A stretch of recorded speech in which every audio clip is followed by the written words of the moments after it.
text her the phone number? I just did. Oh, okay, never mind. Okay. But hopefully she stops to do that. Or I don't. So, okay, it's 6:01. So we can go ahead and get started. Let's see.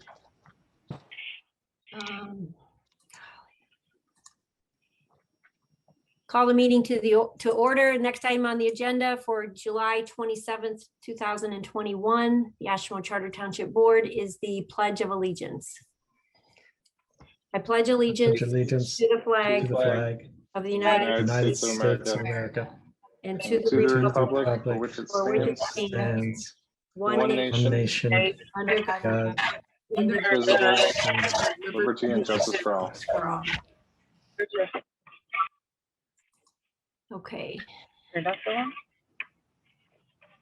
So I see Carrie has joined. So now we need to do the roll call and remote location identification. You want to go through the list, Libby? Sure. Yep. Supervisor Henny Cogswell? Yes, here and calling in from Oshtemo Township. I am present and I'm calling from Oshtemo Township. Treasurer Bushka? Present, calling in from Oshtemo Township. Trustee Ford? Zach Ford, Oshtemo Township. Trustee Bradford? Present, calling from, am I on? Hello? Yes. Yep. Oh, haha. Present, calling from City of Kalamazoo. Trustee Cole? Kristen Cole, Oshtemo Township. And Trustee Bell?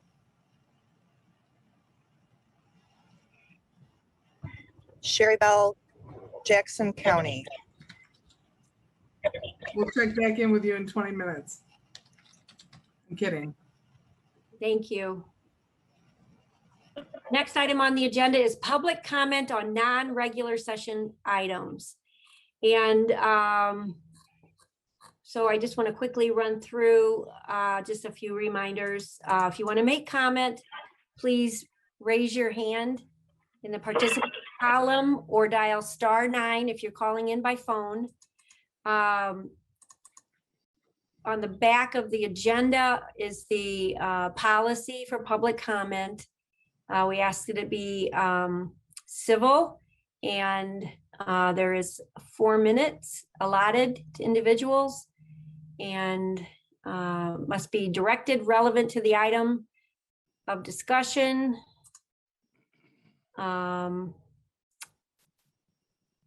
And during this part where we're taking public comment at the top of the meeting, it can be addressed to any issue. So with that, is there anyone present this evening wishing to comment on non-agenda items this evening?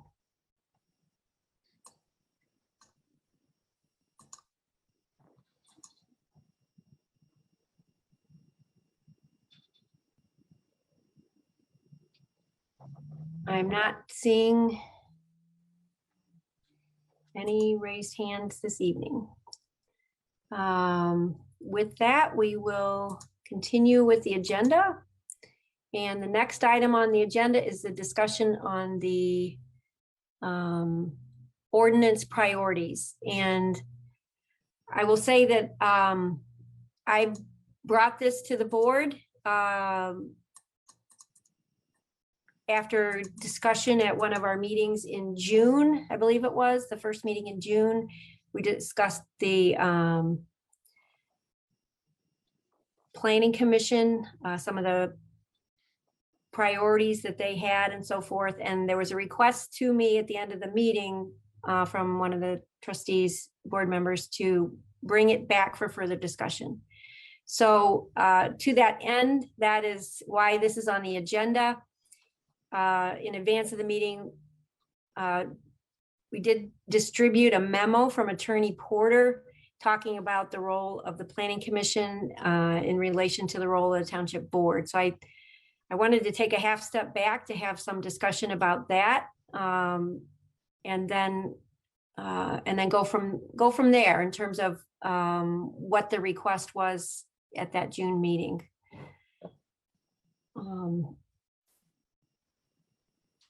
what I heard at the June meeting was a request to talk about the priorities that the planning commission had established. And some board members wanting to have more discussion on those priorities. Is that correct? Or does anyone else have any other thoughts on that? Sounds accurate.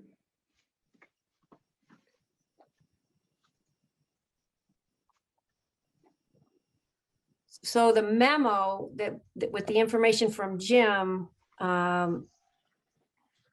talks about the role of the township board and the role of the planning commission. And so I was not clear how the township board was going to have that kind of a discussion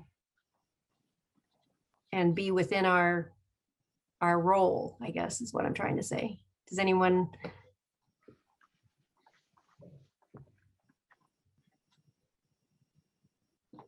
Well, I don't think that memo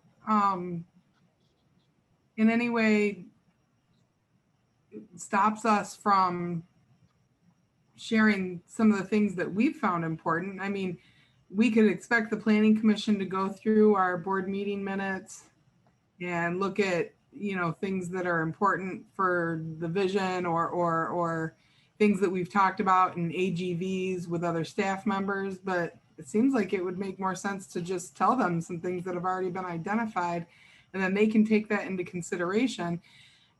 And if that's inappropriate, that's fine too. I know we talked a little bit about priorities that the planning commission themselves had already set in the past.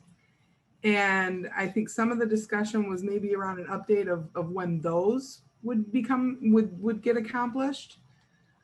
Because those were priorities that were set prior to COVID. And so that pushed it back a little bit, but it seems like that'd be relevant conversation. Although I guess that'd be difficult to have without the planning director here.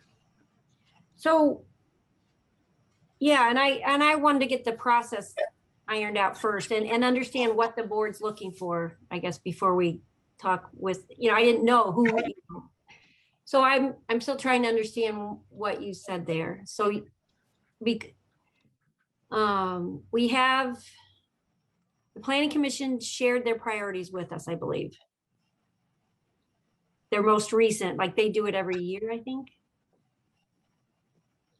Did we get their most recent ones? Am I blanking right now? I was thinking that they were shared with us when we had this discussion earlier. Yeah, we viewed it. They were included with the AGVs when it was discussed.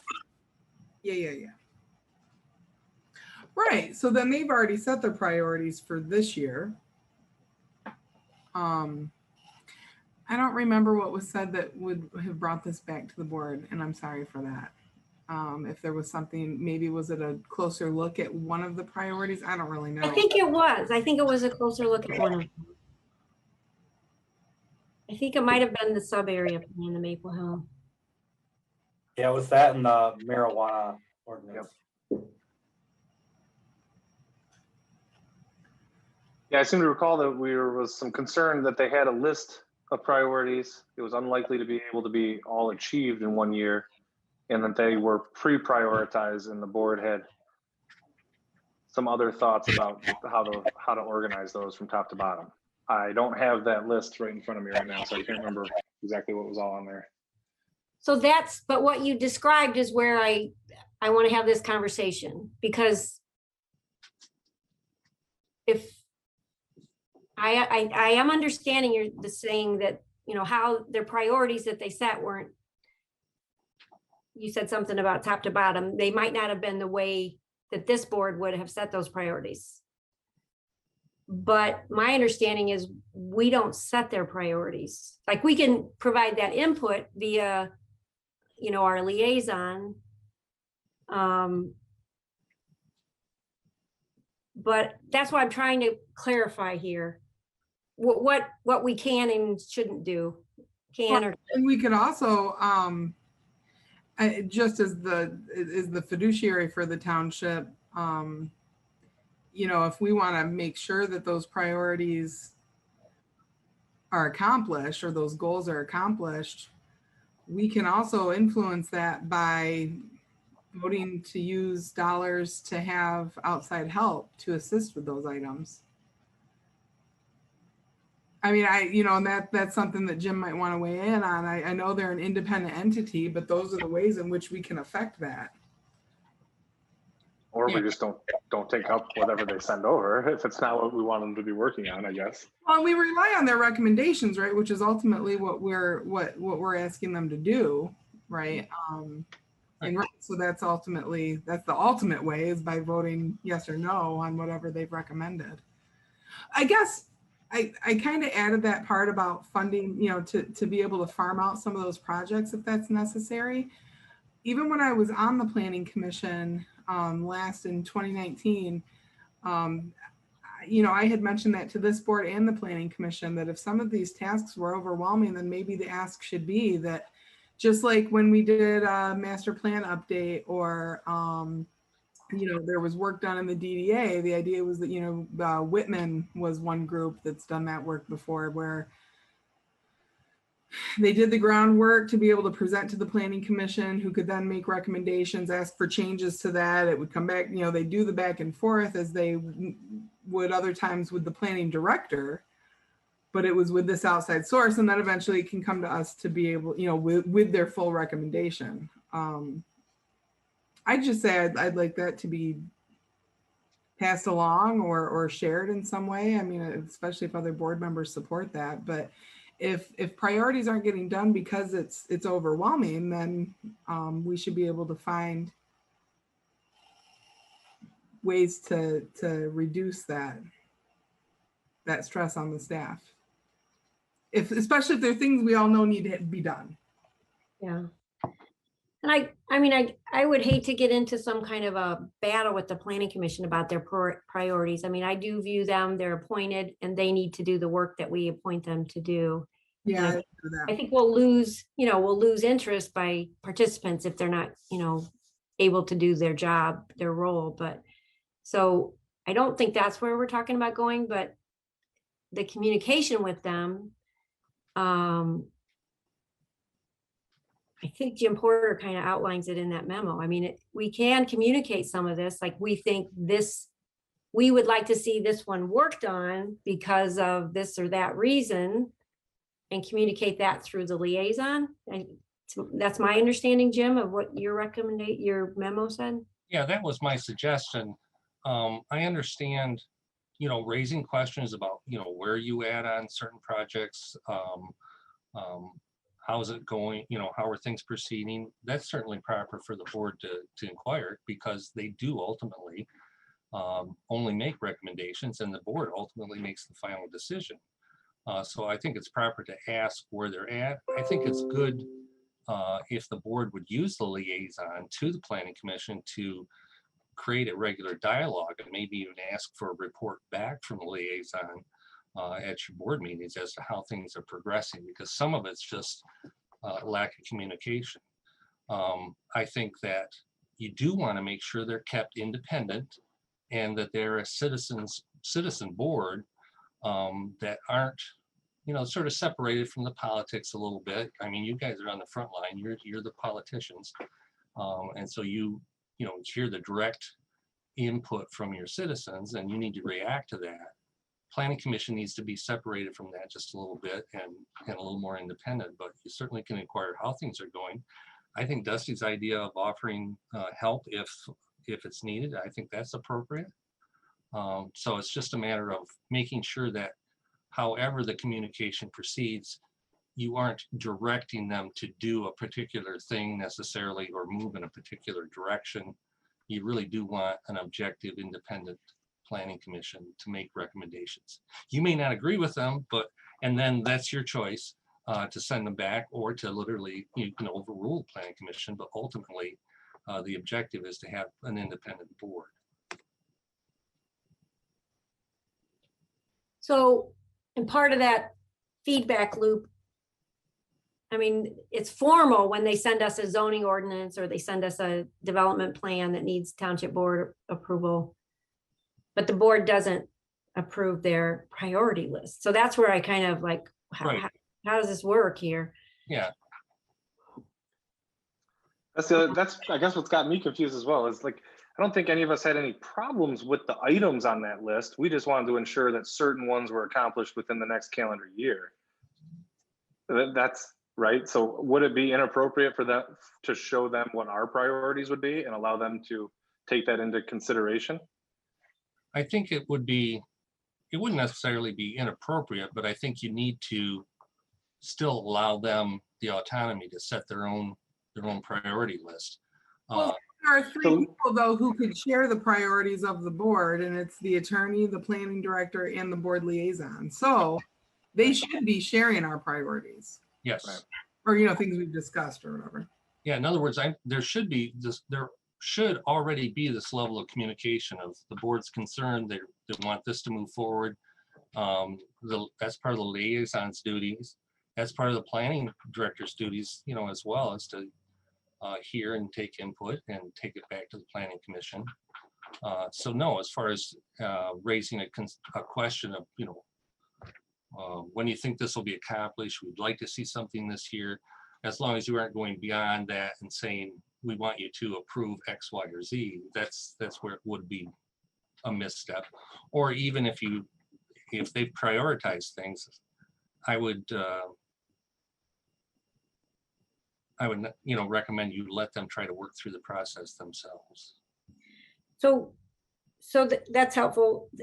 They gave us a priority list, and I think it was in sequential order. So what I think I heard Zach say was there's some things on that list that you wanted to be higher in that sequence. Yeah, and I'm sorry, I still don't have that list right in front of me at the moment, but yeah, like marijuana ordinance, I think Dusty and I definitely, and probably some others here, we're interested in seeing that moved. We've kind of been sitting on that. It was a little bit lower on their list and probably susceptible to falling off of what they could accomplish in the next year. So didn't really want to remove anything, just wanted to rise a few to the top, I guess. Marijuana and then. Sub area plan for Maple Hill. Okay. I mean, so, yeah, and I will just convey, I mean, that list I had nothing to do with. That's, you know, that was the planning commission, you know, talking just through, discussing that and coming up with that. So, I don't think it's my, you know, it's not my position to direct the planning director to do that. That's, you know, her working with the planning commission, as Jim said, that's an independent body. So, but I do think our liaison, so Kizzy, I think that would be something to communicate through Kizzy, that the board would like to see the marijuana and the sub area, if everybody's in agreement, you know. Right, and then I throw in 5G because I know that has to happen. Yep. It's I mean, it just especially since I know that quite a few planning commission meetings have been canceled this year. Right, and I don't know necessarily why. I can only make assumptions, but you know, that's where I say if they need help, it can be done. I can say because there's nothing been on the agenda that they've been canceling the meeting.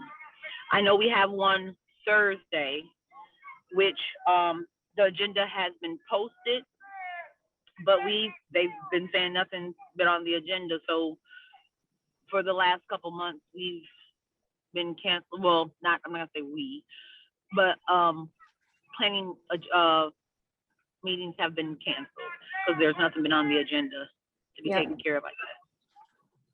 Yep, and I think, and I think Dusty's point about capacity or support is spot on. Last week at the development review meeting, there were 8 development review applications. So the planning focus, whatever comes over the counter in terms of applications has to be addressed. There are time limits and all of that. So when something comes over the counter, that's what they start addressing. They had 8 applications last week. So they have been, there is a capacity issue there. So, yeah.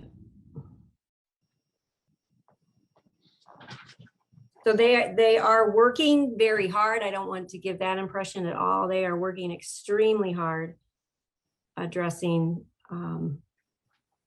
all the things that are coming over the counter right now.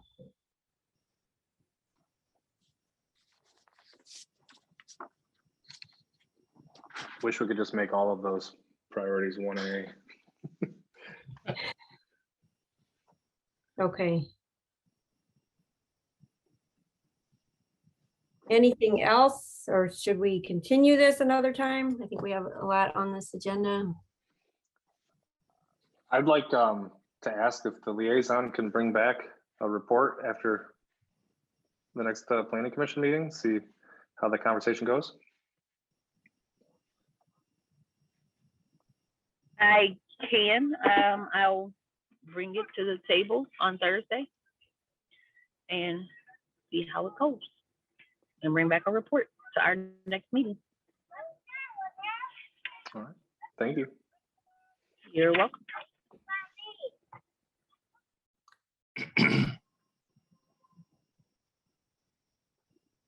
Okay, thank you. Next item on the agenda is item number 6, request to enter into closed session to discuss ongoing litigation, the Solaric et al. The Callison Woods Condominium Association et al. Circuit Court case number 2019-0338CH. And I have a resolution to do that, stating that to do so in an open meeting would have a detrimental effect upon the township's position and would disclose matters protected by attorney-client privilege. I move to adopt that resolution. Is there support? Support. Motion by trustee Ford, support, second by treasurer Bushka to enter into closed session per resolution. And this is a roll call.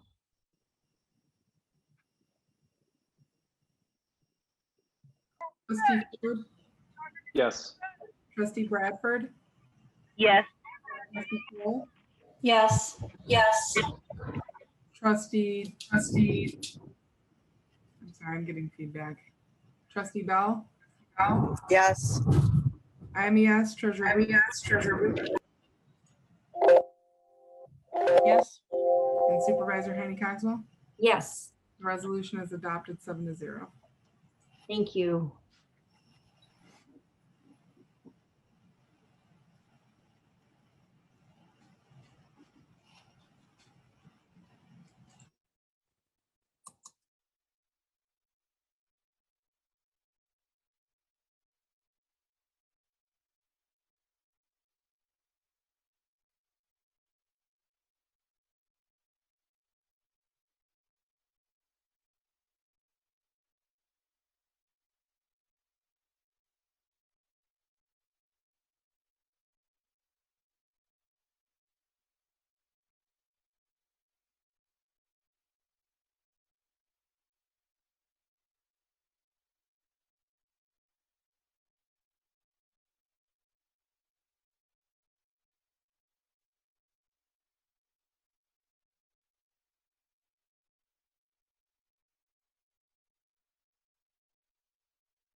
I make a motion to return to open session.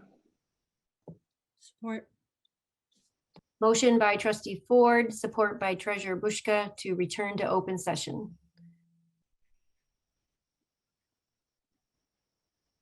This is a roll call. Trustee Bradford? Yes. Trustee Cole? Yes. Trustee Bell? Yes. Ford? Yes. I'm a yes. Treasurer Bushka? Yes. And Supervisor Henny Cogswell. Yes. We are in open session.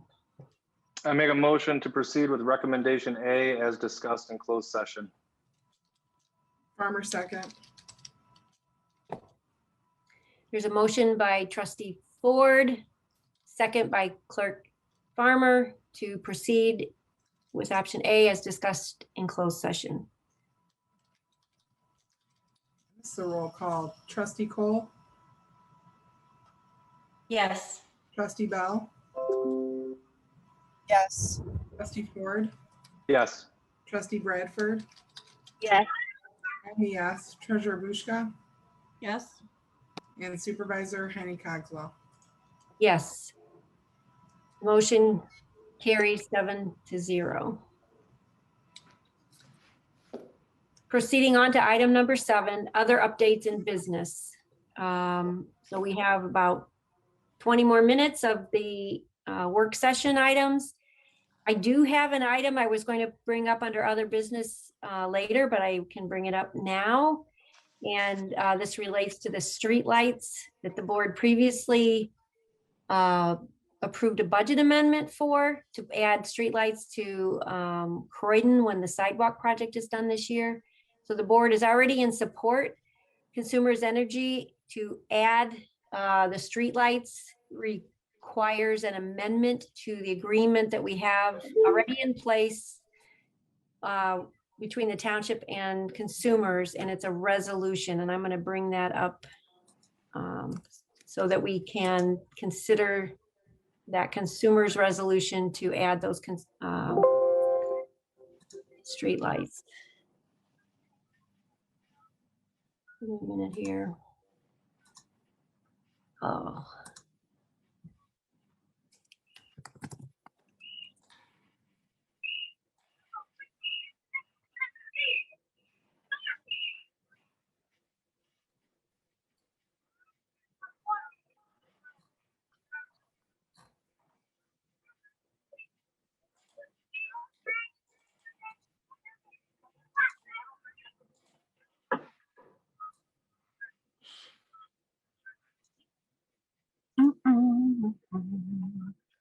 I just about got it.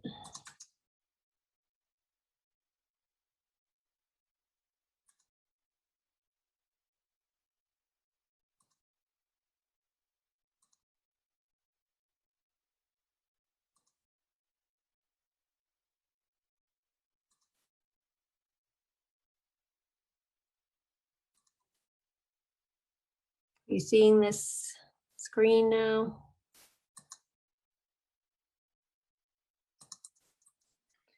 This is for the Croydon Avenue streetlights, again, within the sidewalk project.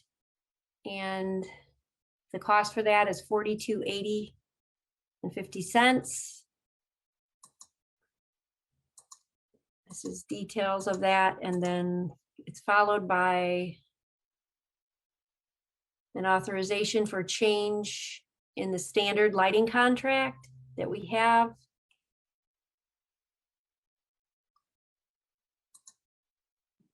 And then this is the resolution. You want to just go back to the details? Sure. Is this area already covered by the special assessment for lighting, or will that be triggered later? That would be triggered by adding, whenever a street light is added, the district is amended to add those lights. Okay.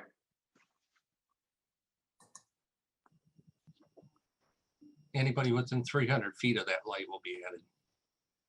So there's already a process in place that would Do that, yes. trigger you guys to send out that notice and add them. Yeah. Okay.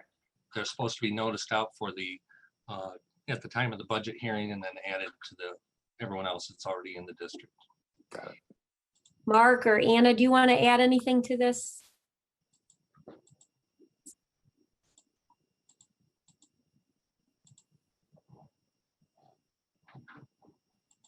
I mean, these are all LEDs, right? Yes. They are. I don't have anything in particular to add, Libby. Yeah, and I don't either, Libby. Okay. This is the breakdown of the.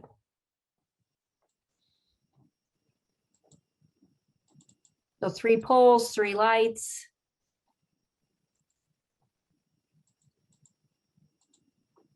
I'm trenching.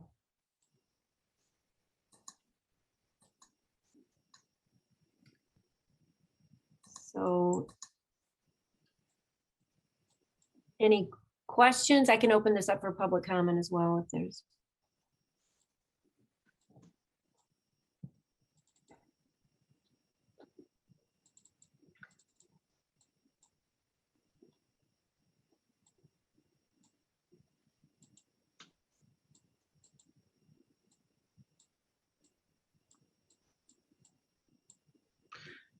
Libby, this is Mark.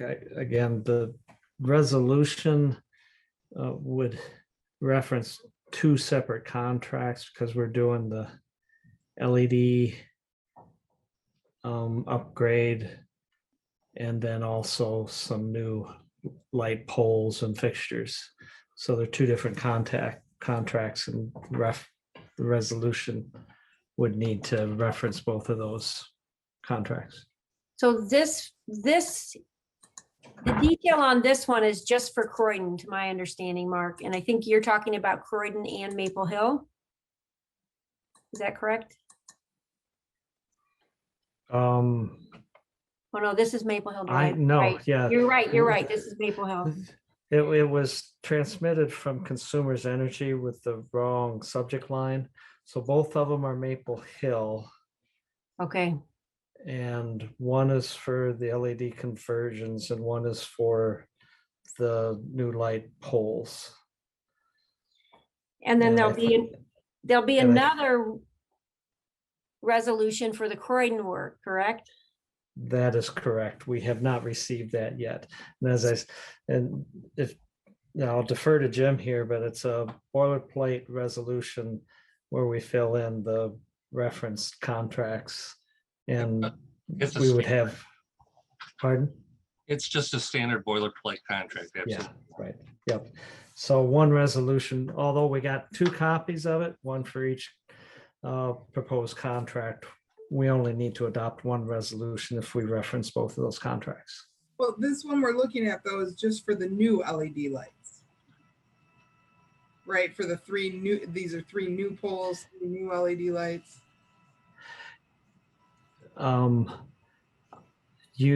I think you saw both contracts when you did the budget adjustment. If not, Libby, if you don't have both of those emails. I don't to have share. that other one handy, yeah. Okay. I think it makes sense to authorize both for Maple Hill and Croydon with this one resolution if Jim is kosher, thinks that's kosher. I'm comfortable with that. Well, we don't have an amount for Croydon though, right? And we don't have an amount in front of us for the Maple Hill conversions. I can share my screen with the Maple Hill conversion, but yes, you're right. We do not have the Croydon Avenue.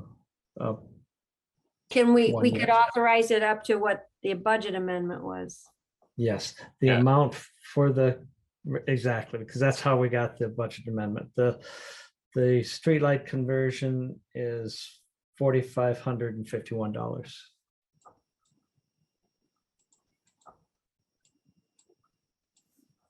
And that's about the same cost as well, how many lights are being converted? 6. Okay, and so 6 conversions is about the same cost as 3 new lights? That's, yes. Okay. Yep. But really, it's going to be it's the same cost per item, right? I mean, it's not going to be any different on Croydon for the cost of the light and the cost. So I'm comfortable doing them both up to the budgeted amended amount.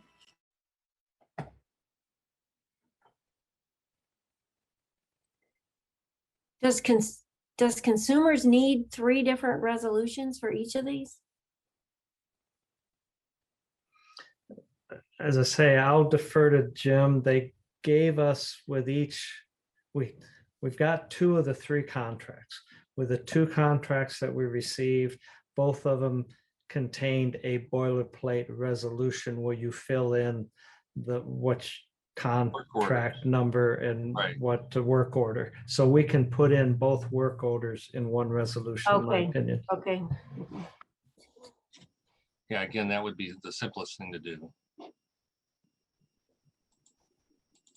Well, if we reference everything in one resolution, we can just give them 3 different copies. Okay. Well, you're welcome, Jim.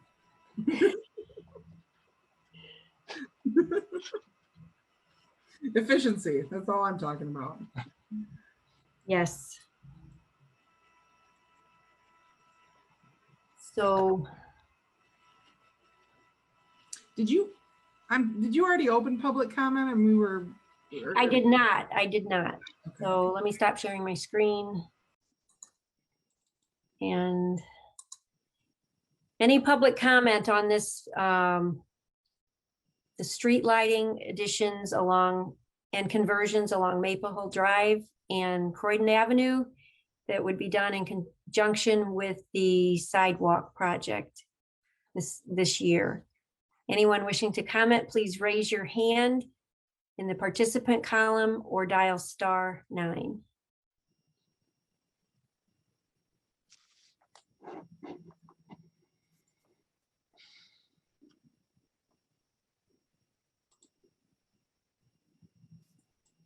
I'm not seeing any comment at this time.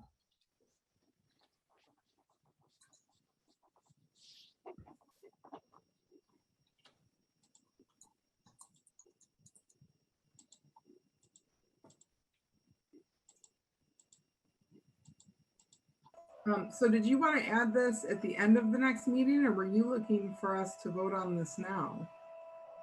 I think we could vote on this now.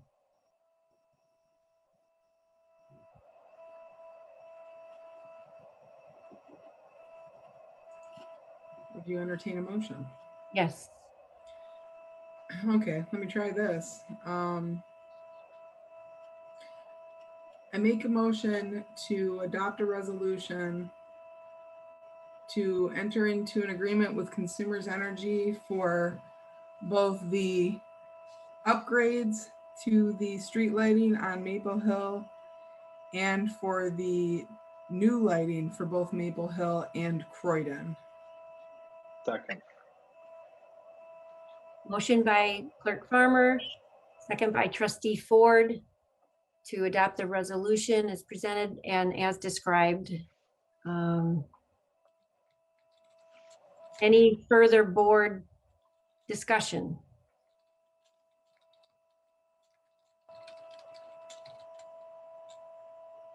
Okay, and then this is the roll call. Trustee Cole, Yes. Trustee Bell, Yes. Trustee Ford, Yes. Trustee Bradford, Yes. Treasurer Bushka. Yes. I am a yes. Supervisor Heine Cogswell. Yes. The resolution carries 7-0. Thank you.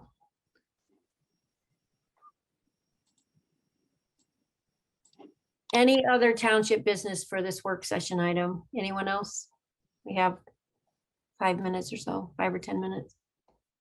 If there's anything that we wanted to, if there are any questions on anything on the consent agenda or.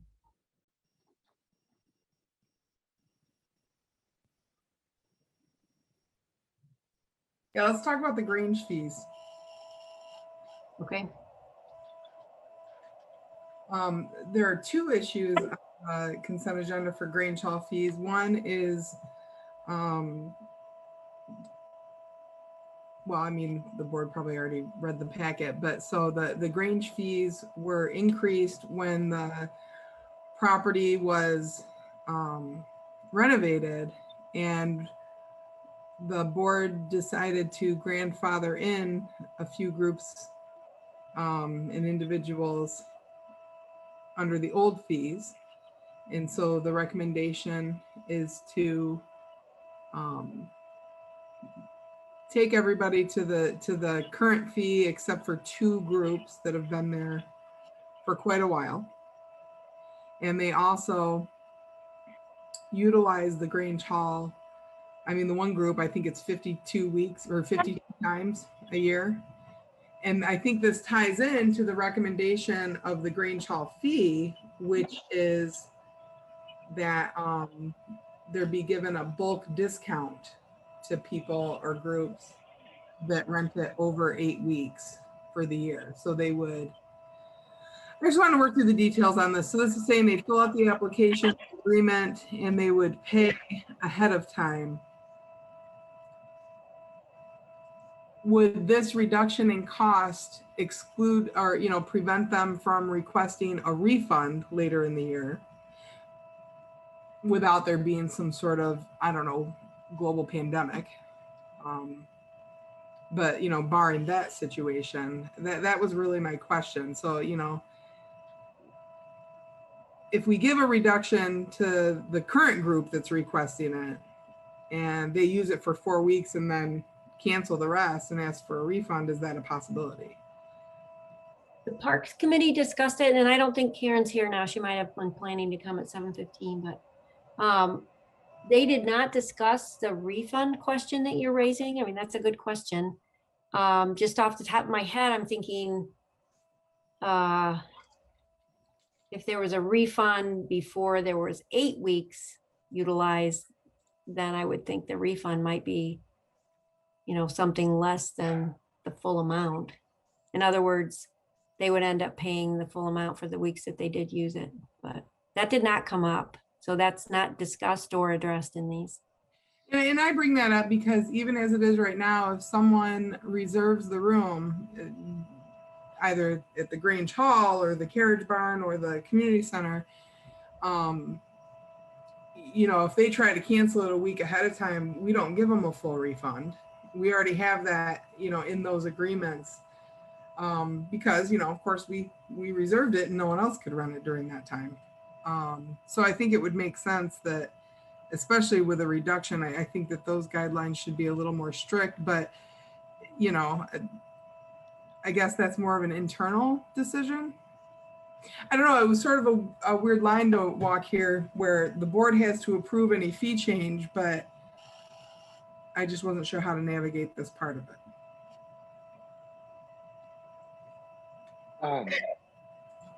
Sorry, if you still want to discuss this, I'll stop, but I did have another question about how we're proceeding with this. I think it's good that we're grandfathering these folks in, but I'm wondering if doing a grandfathering, like this one-off special, I don't know, exception for these specific organizations makes sense versus some type of reduced rate for folks that rent in bulk that could apply to anybody going forward that wants to rent this on a recurring basis. Because right now, if another organization came in that wanted to use the hall once a week for a year, they wouldn't get these same cost benefits that like the country dance group is getting, for example. So I just wonder if this is a little bit, I don't know, not short-sighted, but just it carves out this weird exception, but then it's kind of hard for other people to maybe have recurring events here in the future. And if there's a different approach, that would make sense. I think the Grange Hall fee is what's trying to address like the future. Like if somebody comes in and they're renting for more than 8 weeks, they could get a bulk rate kind of.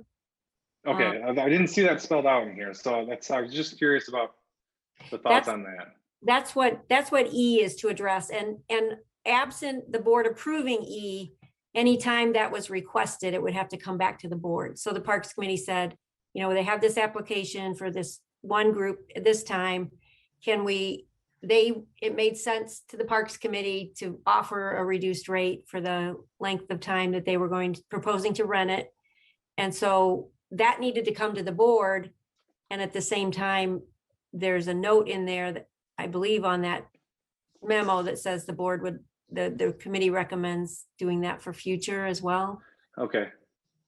That clarifies that. I missed that piece of it. I was reading it and I saw the specific church, for example, and then I saw that bulk rate discount and it read to me as if it was just for them. And the grandfather group, yeah, it was sort of a unique, I guess, a unique situation when the Grange Hall was renovated. And the committee, the Parks Committee talked about the dance group is essentially doing park programming. So it's benefiting the community. So, and they might not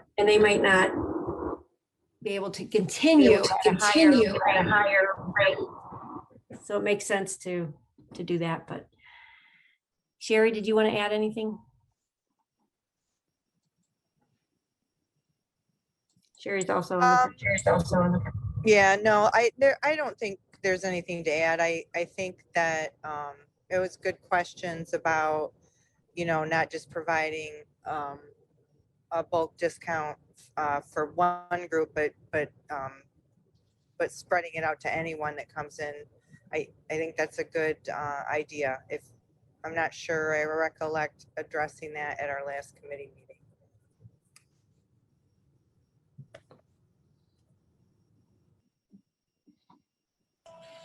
So I think that if the request is to allow for a reduction in rate, then the request is to reduce it from 150 to 100, right? For any reduction. Let's see. I mean, if that's the amount that this group would be given, and they're being asked, or we're being asked to allow that decision to be made in the future, I have to assume it's the same rate. I don't think that they did not discuss that rate. And what I see in the memo is board action is requested to allow the Parks Committee to authorize rental fee reductions in the future, specifically for groups that reserve a facility for 8 consecutive weeks or more. So it's up to the board if you want to set the exact rate, or if you want to let the Parks Committee chew on it and make decisions at when they receive requests. I think that the rate should be set. I don't think that that should float for any, just because of it looks improper. There could be some impropriety there. So favor given to one group over another for how far the rate is reduced. So then it would need to be like for everything that's on the rate schedule. So not just the Grange, but other facilities as well. And I don't, that did not all get discussed at the Parks Committee. So that would need to come back if the board wanted that. So, especially without Karen here and without having some of these details ironed out, I'll just say I'm going to pull it off the consent agenda, but with the request that it come back with more detail based on our discussion at another board meeting. So the request, you're going to pull off this reduction, this one reduction that is requested, and the general, there's one applicant asking for a reduction, and then there's also the request for the general. Right. So that one agenda item, though, includes both the applicant request and the reduction in fees in the one memo. And then the second one for the grandfathered fees, that second item, I think ties directly into this. Okay, so you want to talk about them and then vote. I would hope that we could vote on the one application tonight, since they're waiting. And then, I'm going to pull it off the consent agenda, so that would leave it for anybody to make that motion at the end of the meeting when we bring it back up under other business, right? Yep. Okay. Well, and I think you bring up a good point as well. At what point do we say, okay, now you're eligible for some refund if you cancel? Right? So if it's an 8-week commitment, then you have to pay for the 8 weeks and anything beyond that. Not fun processing those refunds, is it? Is it, Claire? Oh, I don't mind. No, If you're looking for a deduction for a long-term commitment, then it needs to be a long-term commitment. Right, right. No, I agree. Okay, good. So it's 7:08, so let's break until the 7:15 meeting. See you all in 7 minutes.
It's a fast 7 minutes.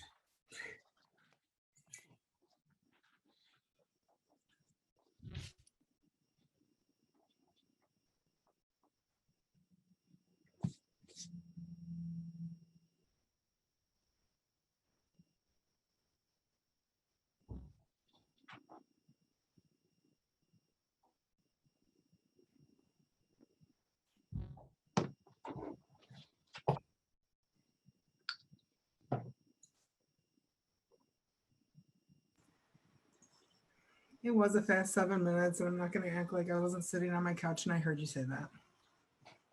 But my dog just went to he got his hair clipped today, and he's got some nice new cologne on, and it smells really good, so it was nice to cuddle him.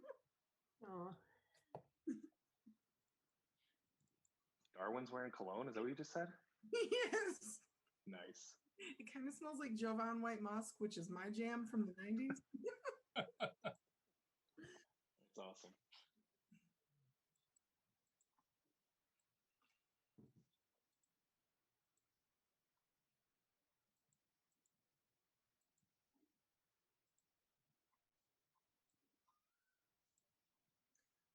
I see Mark Warden here. I thought, oh, there. I see Joanna now. I was going to say, I thought I saw her enter the meeting earlier.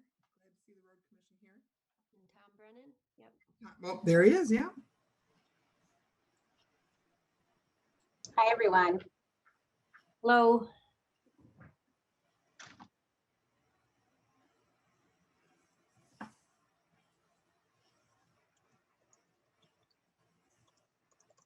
I'll have you know that we had a concern about a recent road project done where I got an email that someone said that they couldn't get to their home. And I was able to say, actually, I was literally right on that street and you can get to your home.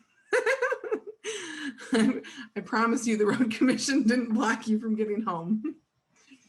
I had one of those today too, but thank you, Dusty, for that. I appreciate your help in that. So yeah, Very I had much one of those. appreciated. Yeah, it really, really is. I had one of those today that, I got a call where someone's daughter had to get to work and they thought they were not going to be able to get there and we weren't going to let anybody out. I'm like, oh no, we'll get you out. We'll get you out. Be patient though.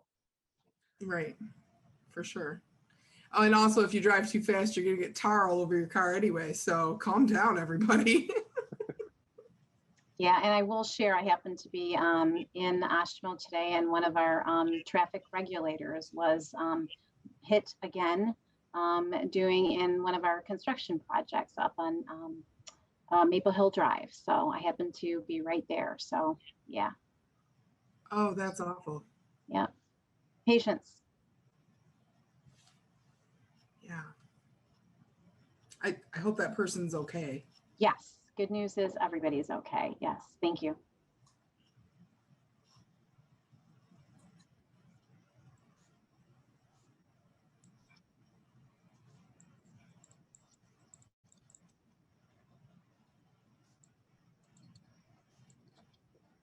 Have we started the meeting formally yet? I'm waiting to see Claire, Kizzy, Kristen. I wasn't sure if you were back either. Henry? Okay. I think we have a quorum now. 1, 2, 3, 4, 5. Yep. Okay, it's 7:20. Let's go ahead and proceed with the regular session items.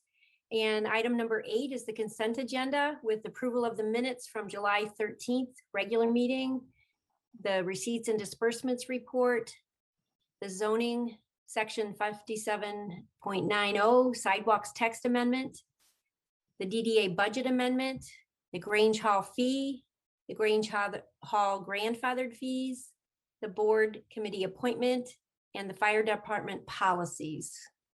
Is there anyone present this evening wishing to remove any one of these items from the consent agenda? And if you're calling into the meeting, participating through Zoom, please raise your hand in the participant column on Zoom or on the telephone, dial *9. Supervisor, I request to remove items E and F. Okay. Any other items?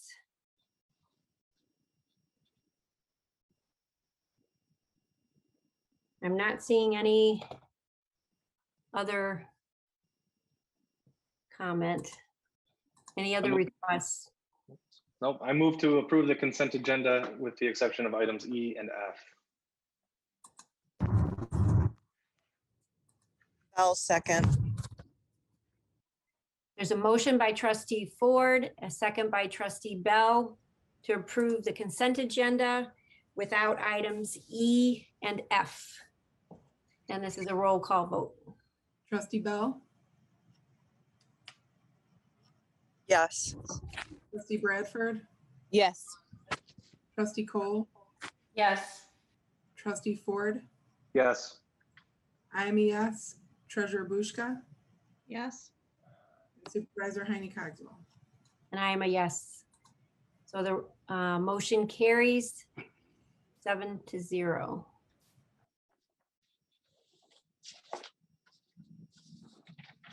Next item on the agenda is item 9, which is consideration of the road millage. And we will have an introduction of this item, walk through just some of the main points in the memo and the information in the packet.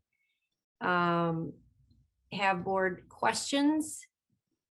Then we will take public comment and then proceed from that to board deliberation and decision. So before us this evening, this is a continuation of discussion that the board has had at several meetings earlier this year, talking about the capital improvements needs in the township and the road improvement needs. We will be looking, I have the wrong.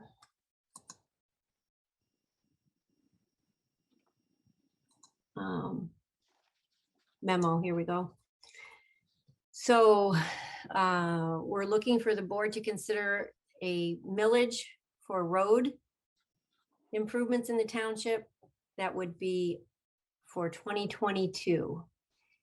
And it's for the local road network needs. It's not for the primary roads in the township. There is no other funding other than the general fund. That revenue stream is not sufficient to meet all the needs for the local roads in the township.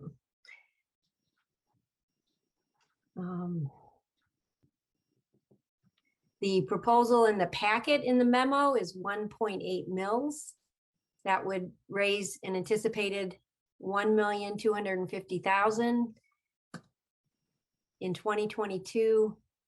And that would be dedicated to road revenue, to road improvements. Libby, it's a Yes. 1.08 mils. 1.08, yes. Correct. Yep. Thank you. So, I have a few slides to share if you don't mind. yes, please go ahead. I promise it'll be much shorter than my previous presentations. And it does just talk about a lot of the things in the packet. So hopefully everybody can see the PowerPoint. And so kind of as Libby alluded to, this is just from some conversations that have led up talking about our level of investment in our roads. And again, these are the local roads. So on this map, it'll be everything in green, which is the township's responsibility for maintaining as well as reconstructing and protecting that asset. So we do get some contribution in partnership with the Road Commission called PAR funds, and then we contribute some general fund dollars currently. So between looking at the condition of the road, which is done with the PASER rating, this kind of shows just like, you know, green is good, yellow is medium, and red is in poor condition or failed. We have some work to do. And then as well as if you look at the age of some of our neighborhoods and our local roads, we realize that they are getting either to or beyond their useful life, which in the asphalt terms is about 35 years. So the discussion was a lot about being proactive and planning and understanding what our goal is for the overall condition of the township's local roads. And again, this is township wide. So the discussions were around whether we wanted to levy enough revenue, dedicated road revenues to cover all the road preventative maintenance and reconstruction projects. And that's where the proposed amount of the millage came from. So the millage would raise about $1 million in revenue. And then if you add in the PAR funds, the $250,000 in PAR funds that the township gets based on their road miles, it would be about $1.2 million annually that we would be putting towards roads. And then just some highlights from some of our previous presentations that again, this is township wide, paid for by all users for the entire local road network, looking at the entire life cycle cost, which was provided, and an analysis of that was provided by the Road Commission on what to budget for each mile of road, given how many miles we have in Oshtemo. And that's keeping up with the preventative maintenance for about 30 to 40 years, and then including a reconstruction or some heavy rehabilitation throughout its life. This proposal allows for the general funds that currently go towards roads then to be freed up or reallocated to other priorities throughout the township. And the dedicated revenue stream practices some financial stewardship and protects our investment. Again, it's that proactive response, looking at what we need moving forward so that we're prepared and not letting our roads get beyond a maintenance situation. And then, the revenue generated is dedicated to roads and it's local, it stays local in Oshtemo Township. So I promised much briefer. Thank you. And I will say the Road Commission's here. I'm sure they could talk your ear off too with some presentations, but I do appreciate them coming and being a resource for us. Quick question, Anna.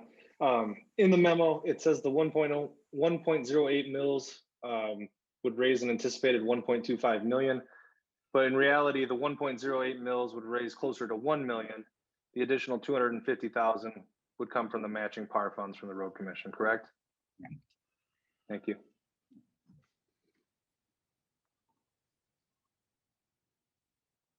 It's a good clarification. Are there any other board member questions for Public Works or any members of the Road Commission that are here? I know we have walked through this earlier this year.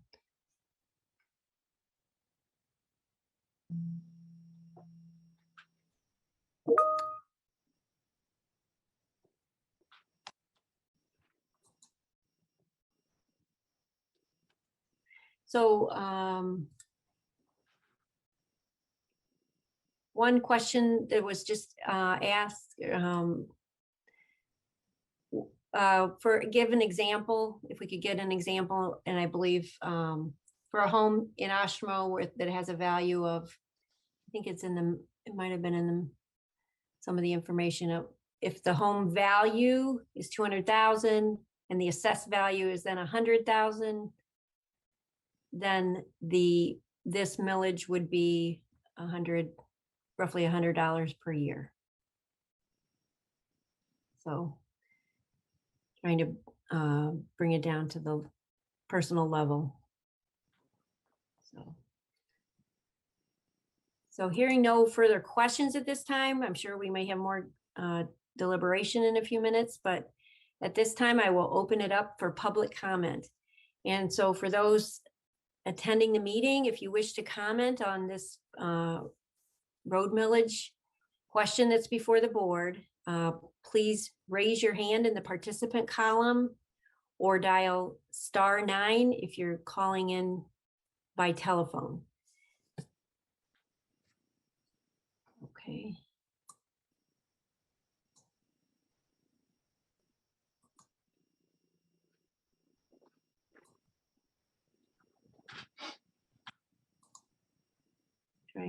I'm asking Mr. DePiero to unmute.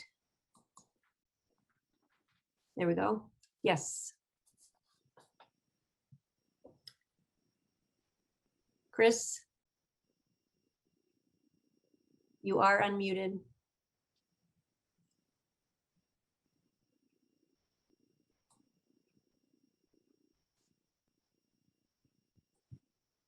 We are not hearing you, Chris. I'm not sure why. We've been able to hear you in the past, at past meetings. I'm going to mute you and come back. There is someone else who's raised their hand, and we'll try again in a few minutes.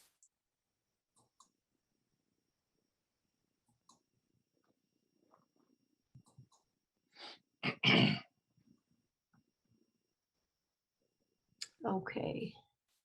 Yes, you are unmuted. Hi, this is Paula. Hi. I have a question for you. This millage that you're looking at, I'm trying to pull back into the brain cells. The township is allowed to pass X amount of millage without going to the voters, if I remember correctly, and this is one of them, right? Correct. Okay. Just curious, thanks. Okay. Looked like Chris had left and rejoined, so we might want to try him again. I will do that. Yep. Hello? Yes, Chris, you're unmuted. Oh, thank you. All right, I had a couple questions if you don't mind. You stated that this road millage was for 2022, but then you also stated that it would raise roughly 1 million annually. How long is this millage going to be active? This millage, good question. This millage is for 1 year and it needs to be voted on annually. So the memo that is presented, the need for the roads is to do this annually. It does need to be voted on annually. And this is just a board vote, not a public vote for tax millage? Correct. And you state that all residents will pay this millage if it's accepted. All residents will benefit from the millage as it is only pertaining to roads. You've talked in previous meetings about continuing the sewer expansions that we voted down in November via bond and we voted down in a survey in February. You continue to push. You've stated that you're trying to lower the connection fee to $5,000 using additional funding. Is this millage considered that additional funding? And is the public millage that's paying for all roads going to be isolated to just expansions that you pick? I think that's a lengthy answer, and I think that I've made some notes, and I think the board can discuss that when they get into deliberation. All right, thank you. Mm-hmm.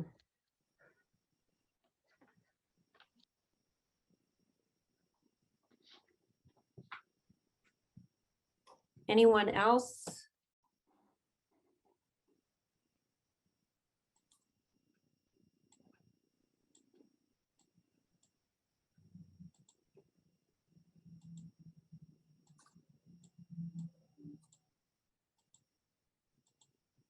I am not seeing any other raised hands at this time. So we will proceed with board deliberation of the township road millage for 2022.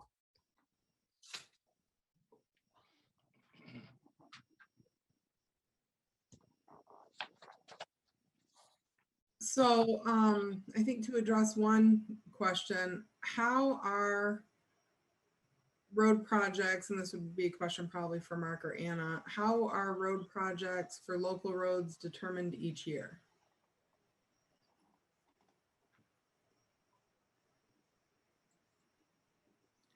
I mean, I know the answer. Yep, so I think it's in conjunction with the road commission. So when you said Mark, I think you probably meant Mark Elliott, but I did. Yeah, sorry. Mark Warden could probably attest to this too. So again, given those condition assessments that are done pretty frequently, it looks at the budget we have and the needs we have, and then prioritizes them through the capital improvement planning process. That's correct. And I'll just add, the board does have a capital improvements committee that first hears recommendations from staff and primarily the road commission because they are the road experts. And from the capital improvements committee, their recommendations come to the board. And it's based largely on data as well. I mean, and coordinating with other projects, other infrastructure projects, where there's other construction planned. So for example, we didn't do 10th Street when Drake Road was being done. We altered the years so that those weren't happening in the same calendar year. So there are multiple factors that enter into it, and the PASER ratings is one of the big ones.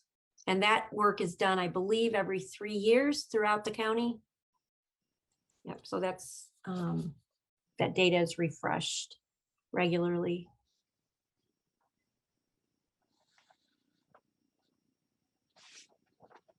And this capital improvements committee, to expound on that a bit, that consists of board members, staff, professional engineers outside, the consulting engineers, road commission members, and Oshtemo citizens.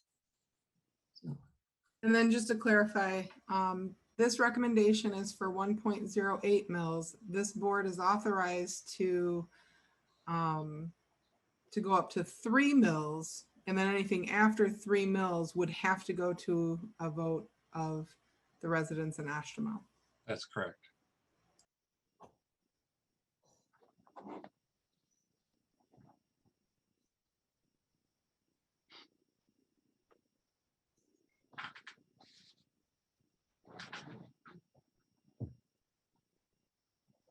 Any other discussion or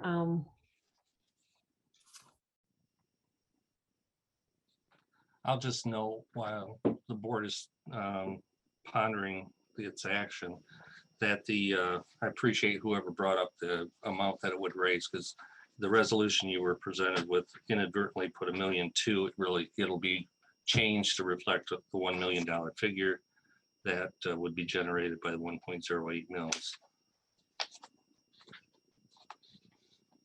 If the board moves it. Yep.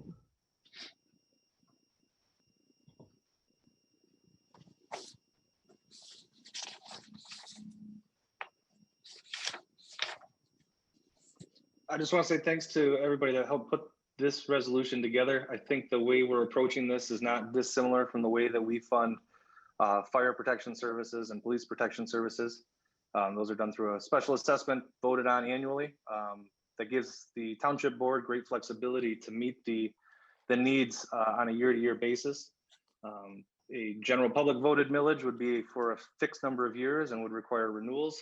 This action before us tonight gives us the ability to dial that up and down to meet the needs of the ongoing capital investment in our roads. So I'm excited about the investment.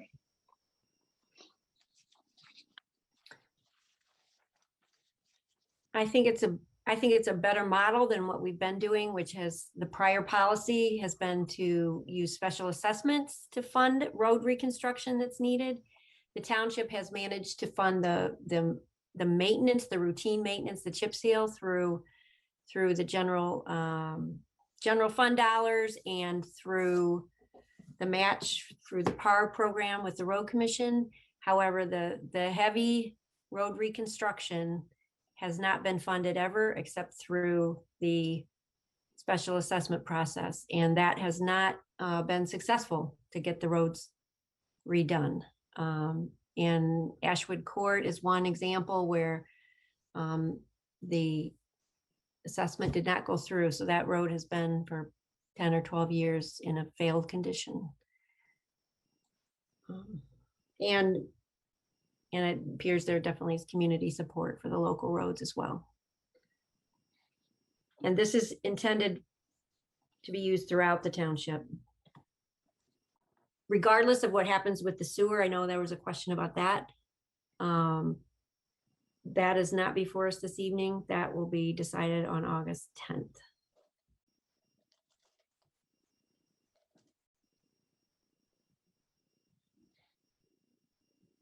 Yeah, and just to put a finer point on that, right? The road millage is going to be used for all road work within the township. If road work is required because of a sewer project, then yes, this road millage would help put the road back together. But it's not going to be tied only to other utility project work. It's for all roads, east, north, south, and west of this township. And it can't be used for any of the sewer part of any project. Correct. Yep. So. Okay.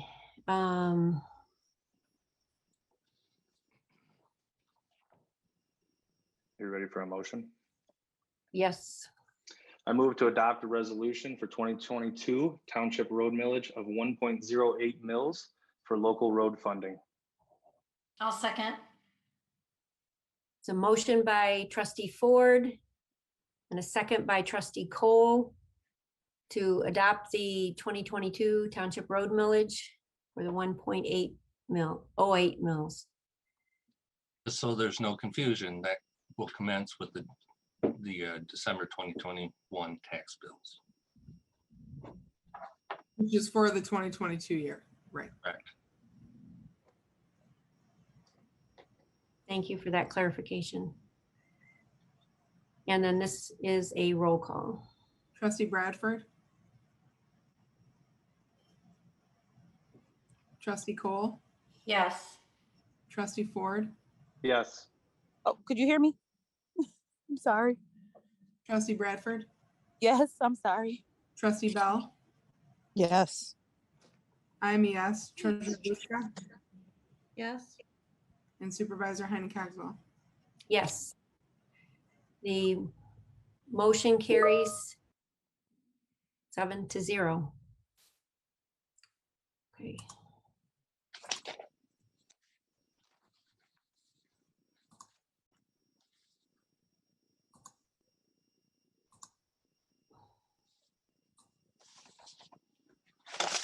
The next item on the agenda is consideration of the public media network agreement amendment. And Attorney Porter, did you want to introduce this? Sure. As the memo indicates, you previously approved 5 amendments to the Urban Cooperation Act, authorizing and establishing public media network, and they administer cable television for both for us and other communities. There's a resolution attached to the memo. Basically, it's to make the 6th Amendment and to add the city of Galesburg as a member and remove the city of Portage as a member.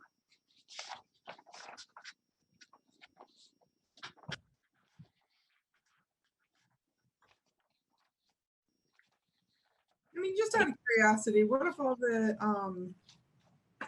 the entities in the agreement didn't vote to remove another entity from the agreement? Or what if they voted no? Oh, well, it probably would be a moot point in that they might be on the paperwork, but there would be no funding from the city of Portage, so it's probably irrelevant. But I think just to clean up the paperwork is why public media is requesting this. But Curious. each unit makes a decision whether or not they're going to fund public media.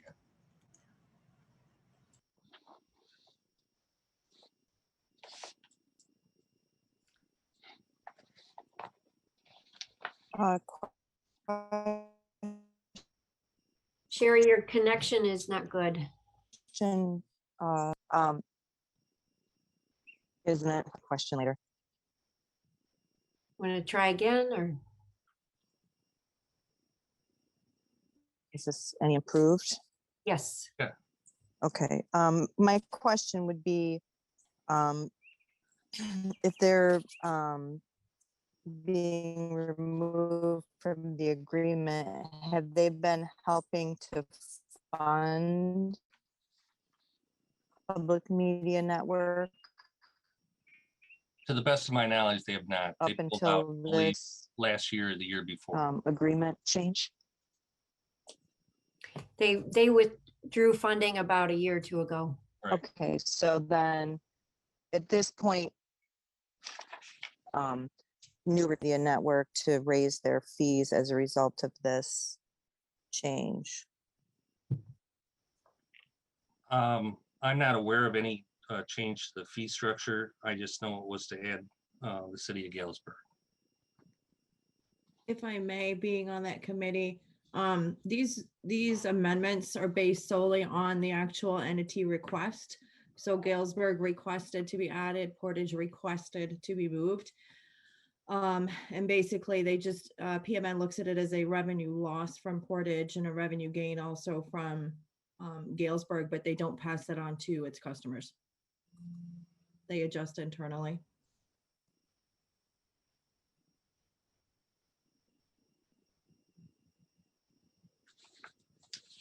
Okay, thanks. Any other questions before I open it up for public comment?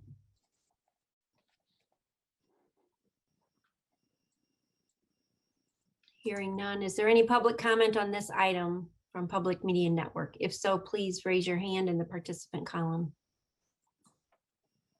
or dial *9.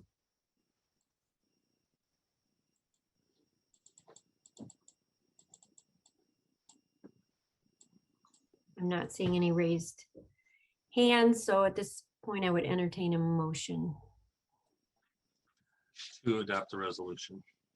Yes, I'll make a motion to adopt the resolution accepting the 6th Amendment to the Urban Cooperation Act, adding the city of Galesburg and removing the city of Portage as public media network members.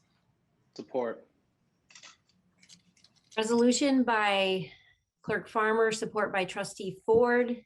And this is is there any further discussion?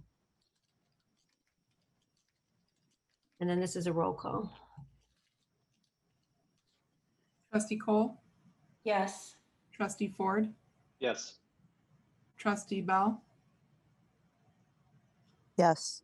Trustee Bradford, Yes. I'm a yes. Treasurer Bushka Yes. and Supervisor Heine Cogswell. Yes. The resolution carries 7-0. Item number 11 on the agenda is consideration of the township website consultant. And Josh, I believe you're going to introduce this item. Yes.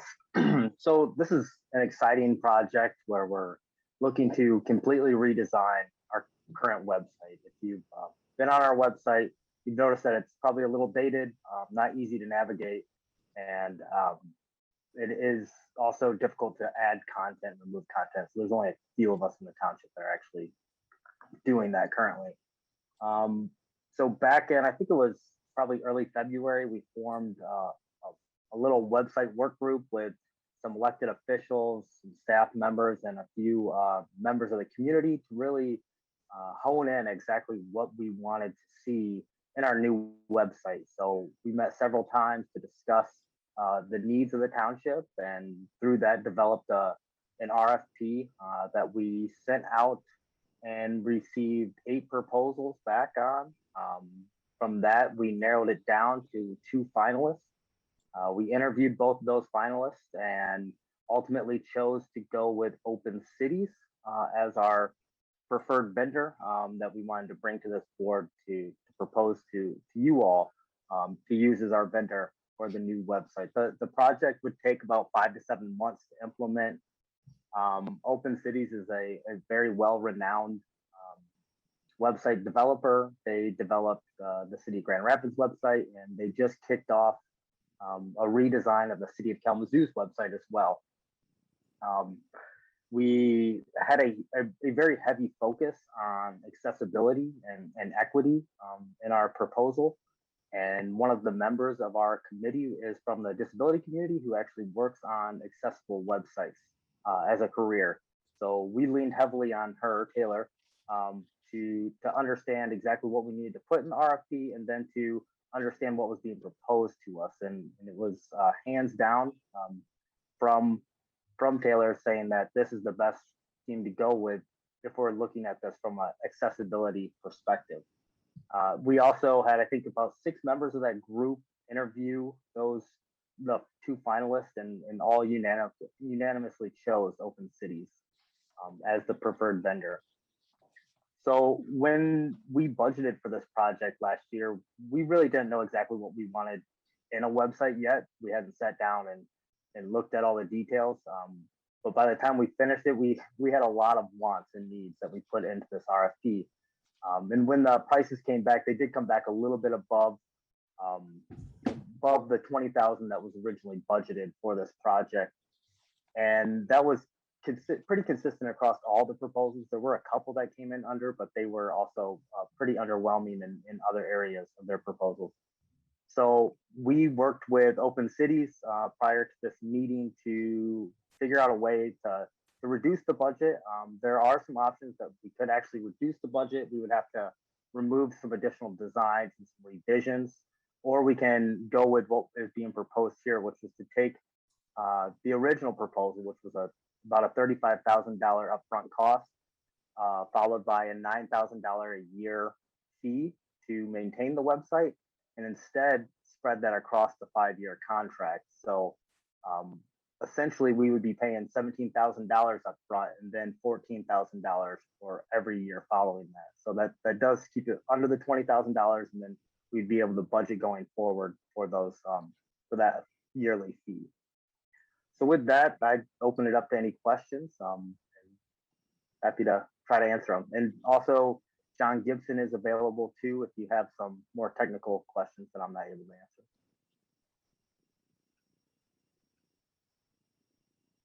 Thank you, Josh. I think it's been a really good committee process. I'm not on the committee now due to other work, but participated in 3/4 of the work throughout, and it's been a good discussion, good process. I wish the expense weren't as what it is, but I understand how that recommendation was derived. Yeah, as somebody that participated in the committee, it was a thorough process, and we did have some pretty good outside help, as Josh mentioned, from Taylor. Accessibility is key here. This vendor by far and away was the most equipped to discuss and talk about accessibility from within. In addition to that, I don't know, maybe you just mentioned it, Josh, but they offer a refresh on the website within a couple of years. It's all part of our initial cost here. So heads and shoulders above the other folks that we interviewed. So we feel really comfortable with this recommendation, and we look forward to getting this process underway. I'll just say I've had worse Monday nights than watching long presentations from website developers, but it was interesting, and totally agree the Open Cities was well above the other vendors who responded to the RFP. I have a question. The annual fee part, does that mean that if, let's say the township newsletter needs to get put on the website, does that mean that they would handle that stuff, or is it still internal that people would be updating or changing the website internally? So as part of this this contract, we will be training up to 10 users in the township to be able to manage the content on the website. So ideally, departments will be able to kind of manage their own web pages. Right now, they kind of either come to me or come to Dusty, and we try to get to them whenever we possibly can, but it's not the most efficient process. So with this content management system that will be a part of this program, people will be trained on it, and it's relatively easy to use. It's almost like a Word program, and it also has accessibility checks to make sure that you're following the WCAG 2.1 AA standard for accessibility. And also included in this is a session where we can have up to, I think it was 25 people. It's quite a few staff members can go to a writing for the web session, which is a training on how to the best way to communicate with the public using the website. So writing in shorter sentences, being concise, lower reading levels, first person writing, so it's more conversational. So we'll also be undertaking that sometime, I'm guessing in the fall or in the winter before the website goes live. So the people will be trained on it. Will be given training guides as well and videos for new members that might need to be trained on it, or if somebody needs a refresher, and we can always reach out to them and get additional training as well if we need it. Hey, Josh, quick question. With this being a 5-year service agreement, does that include support calls if we do need to contact them? Yes, it does. Attorney Porter astutely pointed out that really, unless it's a level 1 emergency, there's only going to be 2 reps from the township that are able to reach out to Open Cities and make a request. So likely that'll be John Gibson, and I don't know who the other person will be quite yet, but mostly it'll mostly be through John handling most of it, unless he's not available. Well, I personally am really excited about the township website being redeveloped, and it's definitely the appearance is antiquated, the usability is antiquated. There's good information on there, but you got to go through 14 clicks to find it. So it's definitely needed.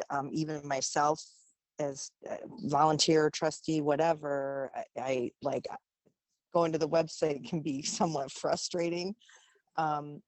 So the one thing I want to charge with whoever is going to be the point person from the township is that I really appreciate the work and the thoughtfulness around accessibility. And I want to charge that committee with also meeting our mission of equity and making sure that the language that we're putting out is not only accessible, which is certainly important, but we're also writing and putting out content that it comes through an equity lens.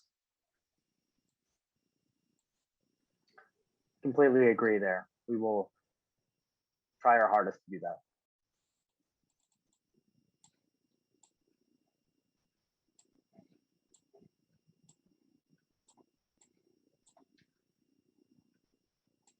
There are no other board member questions at this time. I will open it up to public comment. Anyone wishing to comment on the website consultant proposal that's before the board? Please raise your hand or dial *9. There are 2 here.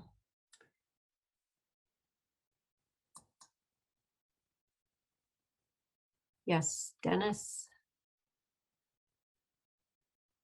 Oh, I didn't mean to push the button yet. Okay, okay.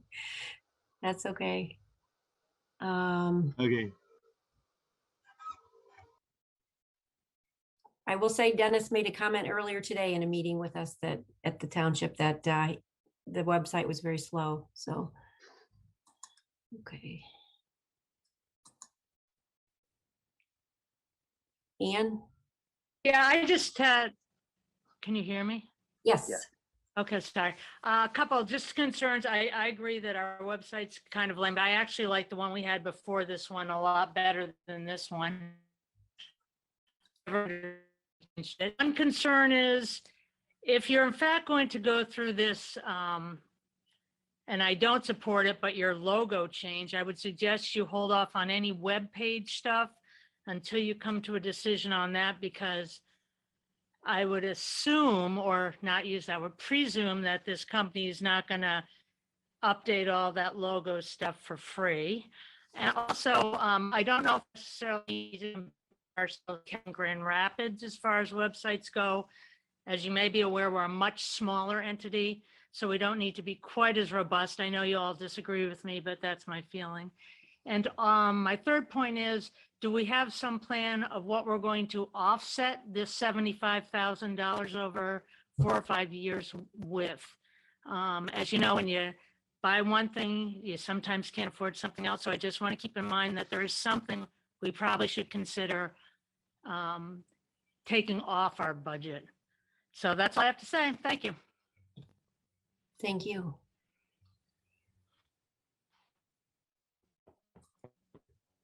Was I correct about the logo? Yeah.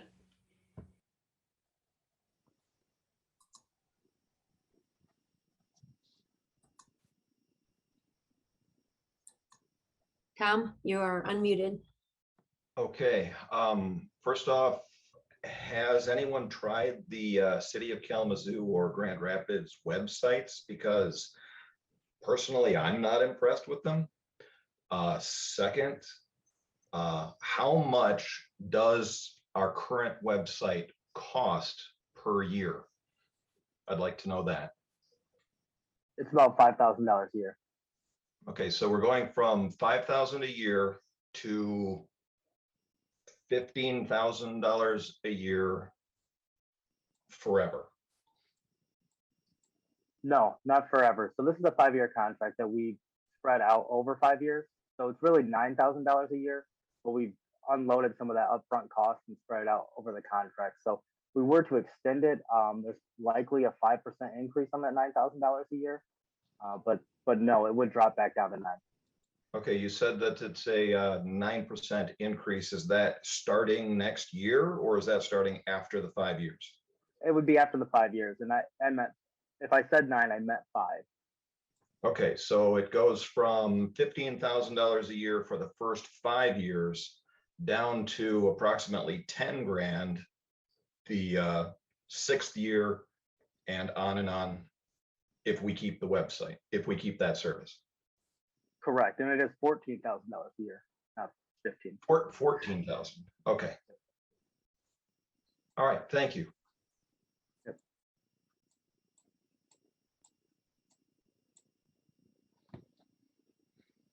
And just to add one more comment, or a reply to one of the comments, the reason why we did the logo change at that time was to do it in concert with the website redesign. So the new logo will be a part of that, of the new website. And the decision on the logo will come to the board on August 10th.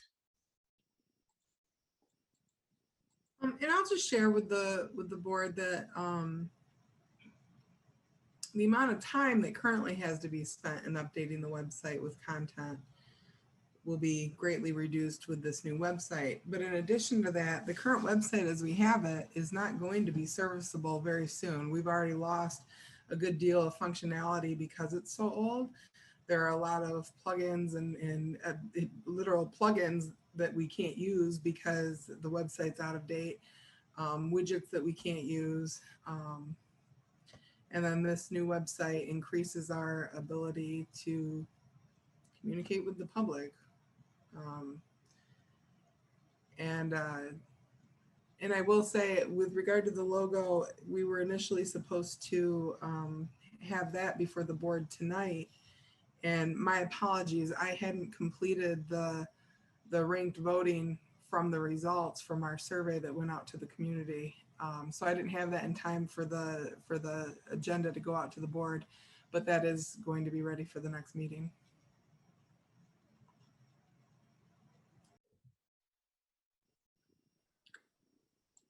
Okay. At this time, I would entertain a motion.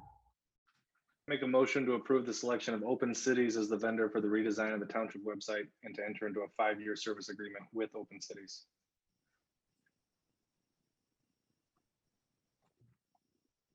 I'll second that.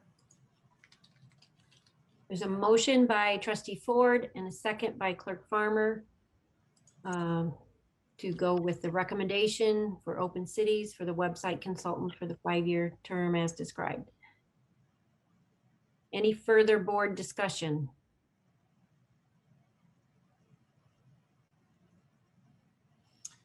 Then this is the roll call. Yep. Trustee Cole, Yes. trustee Ford, Yes. trustee Bell, Yes.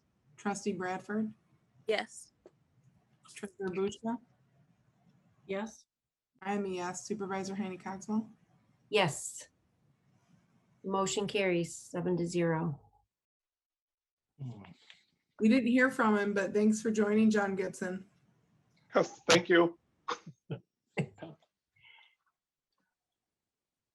Item number 12 is consideration of amendment 2 to the county solid waste plan. And Josh, I believe you're going to introduce this one as well. I can. Jim, you might be a little more well suited for it. I think we had met to do this originally when Yes. we did Amendment 1. And so this is kind of a cleanup item. Yeah, you have a memo and the resolution to adopt amendment to the county solid waste plan. Unfortunately, last time we sent this to the board, there were 2 amendments and the second one somehow got dropped in the paperwork and didn't get put into your packet. I apologize for that. And so this proposal is to approve a type B transfer station on Miller Road in the city of Kalamazoo. And they're seeking all the communities throughout the county to approve that amendment to solid waste plan, and you have a resolution to that effect. Any questions? Yeah, I'm sorry. Could you, with that wording again, you said this is to, the amendment is to create a transfer station. You didn't say create. A type B transfer station on Miller Road in the city of Kalamazoo. Yeah. Yeah, if you read all the packet information, basically it explained what they'll be able to do there in addition to what they've done in the past, actually sort and process more garbage, but separate it. Attorney Porter, calm down. I did read it. I just wanted to write it without looking back at the packet. Type B transfer station. That's what I needed. Correct.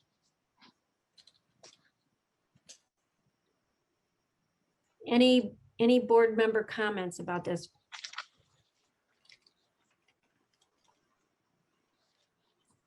Hearing none, I will open this up for public comment. Anyone wishing to comment on this item? Please raise your hand or dial *9.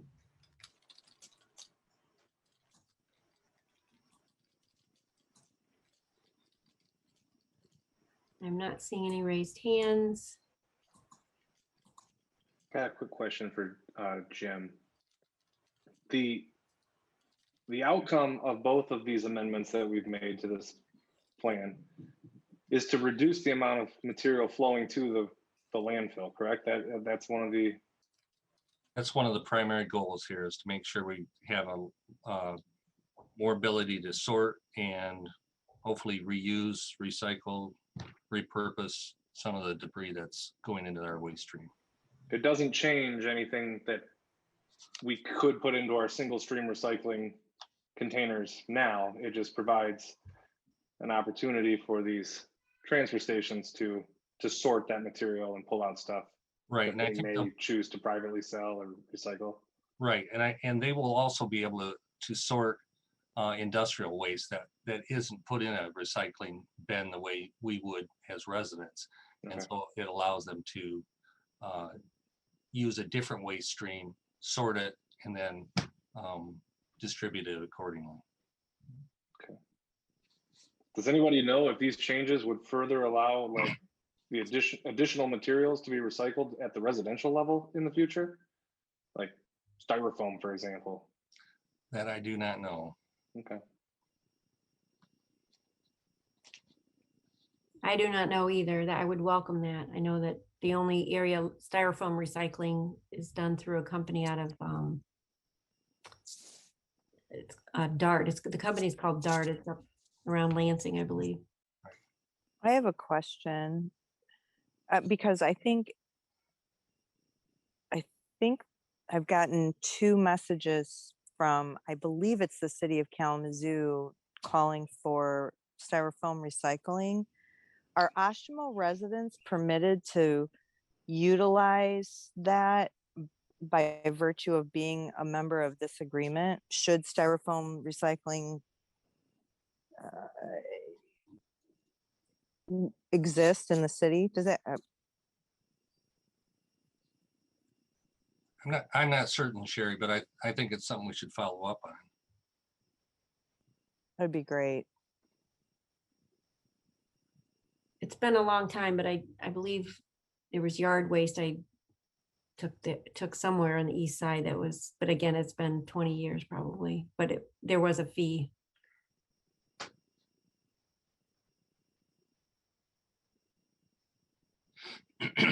I move to approve Amendment 2 to the Kalamazoo County Solid Waste Management Plan as presented.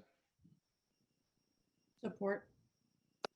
Motion by trustee Ford and support by treasurer Bushka to adopt the amendment 2 to the county solid waste plan. Did you want to open public comment for this? Yes.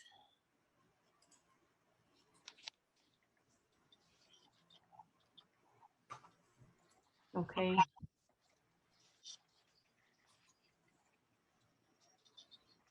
Thank you. Yes. Has anyone put any, did anyone look at the specifications for the solid waste transfer plant? I work for a hazardous waste disposal company, and the containment restrictions on industrial waste, or the containment requirements on industrial waste, are pretty darn stringent. I just want to make sure that there's no environmental problems with this. Has anyone looked into that? They have a limitation as to what they will take. The selected recycling system refers to cardboard, paper, rigid plastic, aluminum, tin, steel, ferrous, non-ferrous metals, wood, glass, concrete, asphalt, compost. I think that's a limitation of what they'll be working with. Okay, so no industrial waste. You said that there would do industrial waste. Well, I'm using that in a common term, not actual industrial liquid waste, more like construction materials, things like that. Okay. The volume, yeah. Well, that was my only concern. Thanks.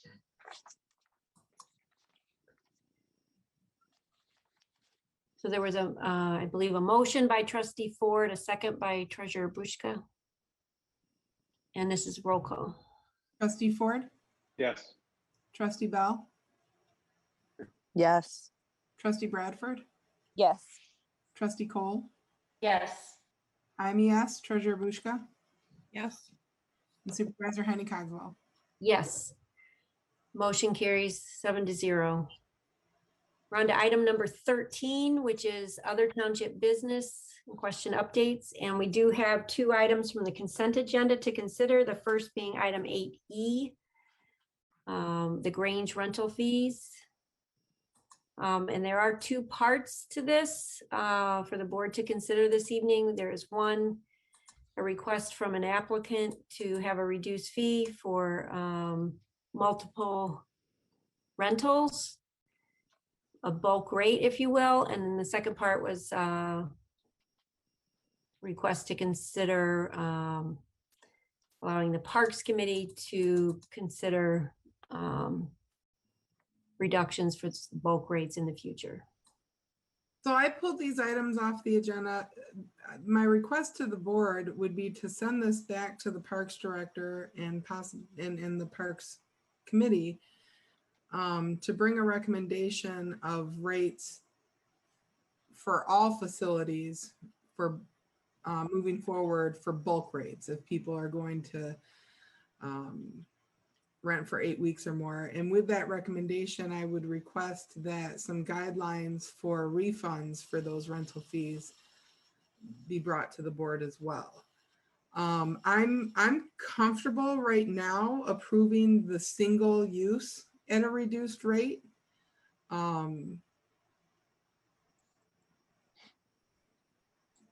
For the amount or for the time requested without a refund.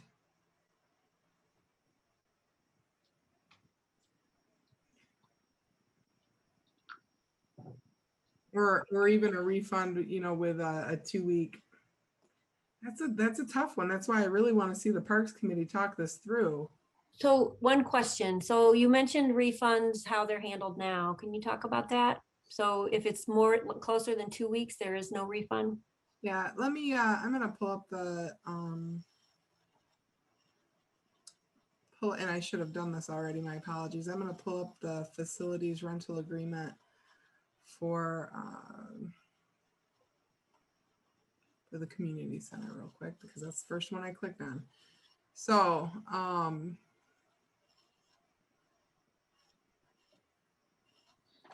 the policy there, you have to notify the township through either phone, email, or mail. And security deposits can be refunded. Regular rental fees are refunded in full if received 4 weeks prior and 50% if received less than 4 weeks, but more than 2 weeks prior. Cancellations received less than 2 weeks prior to the rental date will receive no refund. I think that would apply. Okay. That seems pretty well thought out, actually. So my only concern with that though is tracking to ensure that the bulk rate is still applying if they cancel a certain number of future rentals to where they would no longer, you know, qualify for that bulk rate. I think that the board could add to this. I mean, again, that is a good question. That any refunds would be up to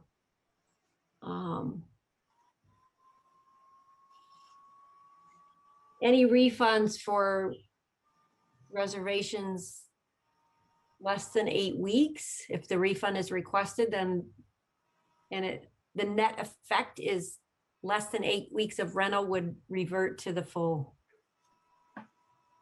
fee in terms of any refund. So in other words, if they're running less than 8 weeks, but they've paid for 16 and they're canceling after 7 weeks or 4 weeks, the refund would be calculated based on the full rate to rent it for those weeks that they did use it. So we'd also have to make sure that the parks director, you know, does a full training with front office staff so that they know how to do this, or at least, well, probably to the main point of contact for refunds, which is Cheryl, to make sure everybody's on the same page with that. So if the board wants to make that, I'm comfortable with that. The only other thing I would say though is the recommendation for the reduced rate, or if the board just wants to go with the $50 off per rental, which is what the request is right now for the current applicant. Whatever it is, I think it should be consistent. I didn't follow the last thing you said. And in terms of the training, it makes sense to me to have you and Cheryl and Karen and the Parks Director at the same time, since Cheryl is your employee, and so everybody's on the same page, just to make sure. Yeah, I can be a part of that conversation. That's not a big deal. And none of the parks are the same rate though, right? Well, right, that's what I was gonna say. So a flat amount wouldn't make sense because it's a different rate for the different facilities. I thought we were just talking about this one application at this time. Well, we're not though, because part of the request, as this application was presented in a memo, was to allow the Parks Department or committee to continue with discounted rates. I thought that was the part that you were going to ask to come back with a different proposal with a review from the Parks Committee of the entire schedule, the fee schedule. Right, unless the board wanted to set those rates right now, which was what we were just discussing. Oh, okay. I think the Parks Committee has made recommendations on those in the past. It does make sense to me to have them look through it. That makes sense to me too.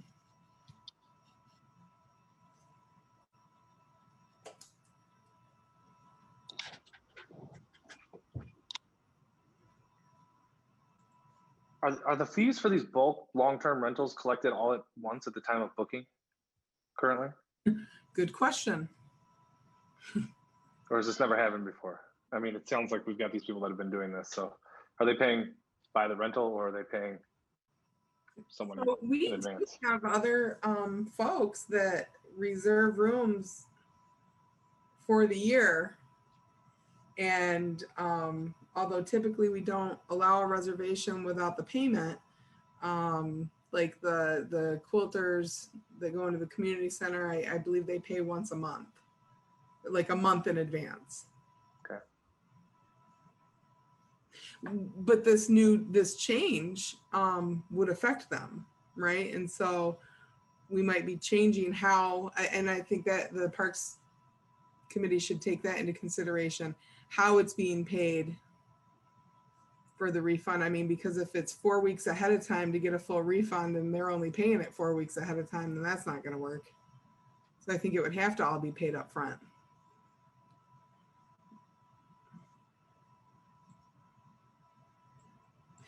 Because again, and the purpose of that is not just for the township to get money, but of course that's part of it in charging rental fees for these facilities, but also because once they do that, that's off the calendar and no other person in Oshtemo can make that reservation.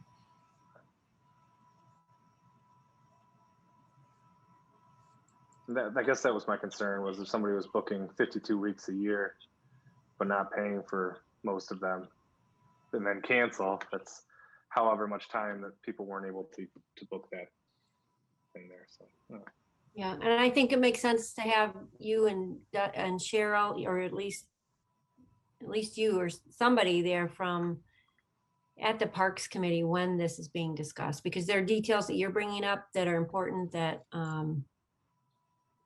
should be, Yeah, I'd be happy to do that. And if you don't mind, I'll ask Cheryl if she'd prefer to sit in on the meeting. I'd happily cover her desk for her while she does that, because I know she's really engaged with this. So she might even have more input than me, really.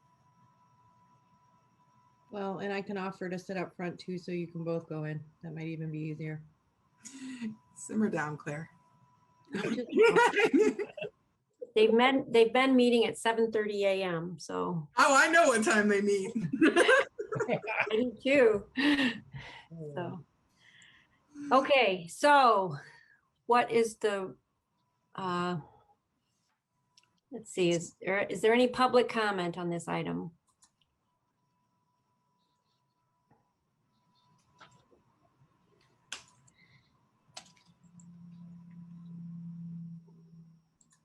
Hello. Yes. Since it's going back to the parks to review, I think a contractual obligation would also be quite smart for what we've just suffered from, and that's a complete shutdown of public gatherings due to COVID-19. So I think that would be a section that needs to be looked at too, that in the event of a public crisis, what are they doing with these contracts? Because sadly, we're heading back that direction again. And even though we want to come out and meet in public and enjoy the areas, medically, we might not be able to do that. So I think that's something that needs to be considered and written into contracts, because you're making obligations for fees. And if you can't provide due to medical, what's going on, especially if you pay up front. Yeah, and I'll just share, Supervisor, if you don't mind, that after the pandemic started and we closed down and everything closed down last March or March of 2020, that was how Cheryl and I spent the first week or two. It was refunding and canceling everyone's rentals for the rest of the year. Yeah. So, yeah. Without question, of course. That was a challenge. Yes, thank you. And to clarify, I mean, that was a very good question from Paula, and those refunds were made. Yeah.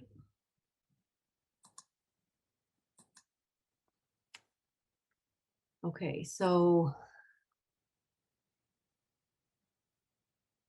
think you're closest to this. Dusty, did you want to make a motion or? I'll make a motion to approve the current applicant for the reduced rate of $100 per rental period.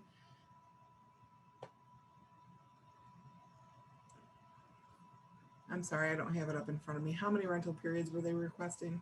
Number up to 27.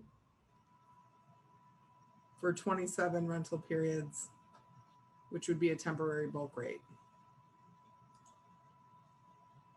And that, did you want to talk about the minimum, any refunds would? If Oh, less than 8 weeks or something? You know, I'm really not prepared to put that in words right now. I'd like to have that written down in a policy. That's something I think needs to be worked out at the committee level. But that we would, at least for this, for the approval of this applicant's rental period, we would require them to follow our cancellation policy, our current cancellation policy. Okay. So you're not, if it's after 6 weeks, you're not asking for them to pay the full rate for those 6 weeks? Or you? We don't have anything written. We don't have a recommendation. So right now I'm going with, I would vote to approve the current applicant at the reduced rate and that they follow our current cancellation policy. Gotcha. And this would be time boxed by January 30th, 2022. So basically we're carving out an exception for them to have up to 27 rentals by that date. Is that summarized? That's correct. All right. I do think that this application, this situation though, has brought forth a lot of good questions about how we handle long-term rentals. So even though maybe it's a little bit of a carve out, it definitely is illuminated that we need to look at our policy a little bit closer and provide some guidance in this area. I also, as a member of the Parks Committee, want, with regard to this application, they will be renting that facility and be cleared out of there by 1 o'clock, I believe, in the afternoon, which would leave that facility open for rent in the afternoon and evening. So it doesn't preclude it from being completely unavailable for the day. Well, so the problem with that though is that for the Grange Hall rental, we just have a daily rental fee. We don't have it broken down into 4-hour increments, morning, afternoon. It's just a daily rental fee. So that is not necessarily easy to track. This is rented out differently than the community center. I don't actually know the history as to why either. So they are proposing though for this case that they rent it from 7 to 1. So the township could rent it to another user after that.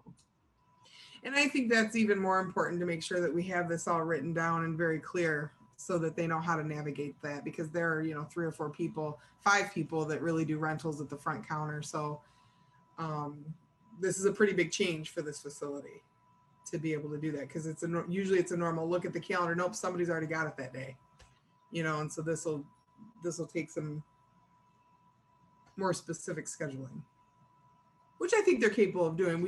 That's why I think this needs to be very clear. Can we put into, can we do, with regard to this particular applicant and this, and in this approval, can we amend the rental contract to specify that they need to be out by 8 or by 1 rather? Yes, that was their proposal. Yeah, so my motion for approval is as recommended by the Parks Committee for this applicant.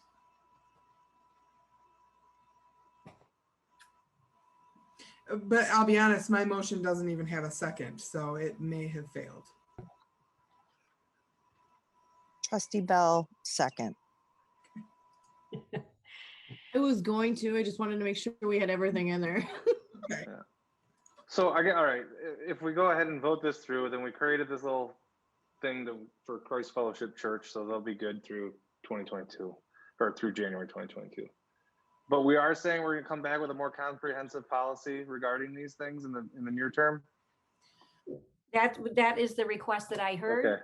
And it needs discussion with the clerk's office and the Parks Committee and additional training and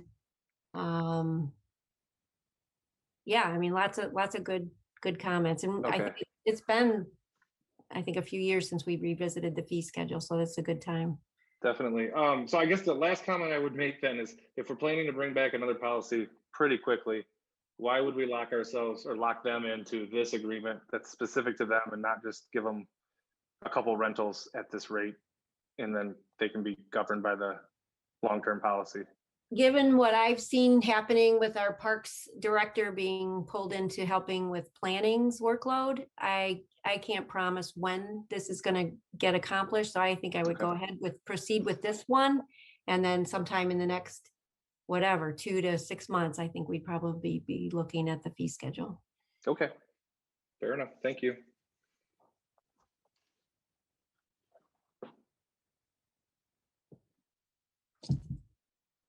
Are you ready for a roll call?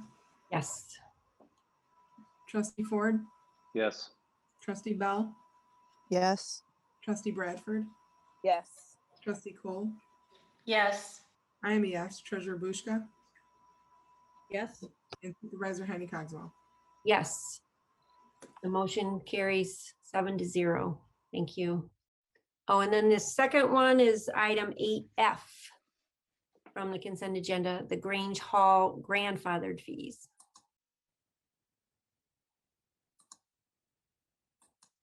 And So I sort of thought that this tied in to the initial request. Let me go to the memo inside.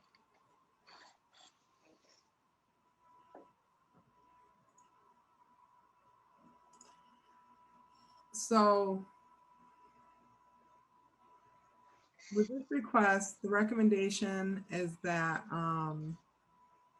the people who had been grandfathered in begin paying the current rental rates beginning in 2023.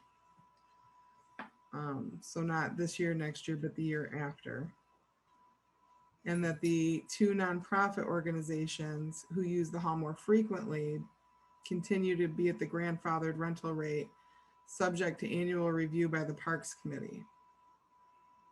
so what was the first part? The second part I'm familiar with. We discussed that, but the first part I'm not. So there were, beyond these 2 nonprofit organizations where the request is to, the first part is the recommendation that the 2 residents and 1 of the nonprofit organizations be asked to pay the current rental rates beginning in 2023. So yes. And then the other 2 nonprofit organizations be allowed to continue at the grandfathered rate, subject to annual review by the Parks Committee. Yes, yes. I'm sorry. I'm familiar with that. I thought you were reading from some prior resolution and I'm like, what? Okay. Okay. So I guess I tie this to the other one because I would like to see a standard. You know, we have 2 nonprofit organizations who can keep going at this rate, but this other nonprofit organization cannot. I don't know why. I think it makes sense that. I'm happy to answer the why. Yeah, go ahead. Or Sherry could as well. So it has to do with the bulk rate consideration, and the 1 nonprofit was grandfathered just for a one-time use per year. So it didn't make sense to the Parks Committee to continue that grandfathered rate for, you know, that infrequent of use. And essentially that was the same for the residents as well. It's so infrequent. And Sherry, did you want to add anything to that? No, I think that states it very clearly. It was based upon the frequency of use at the grandfathered in rate. And that the rate for the other nonprofits is a group that is viewed by the Parks Committee as essentially providing parks programming for the community.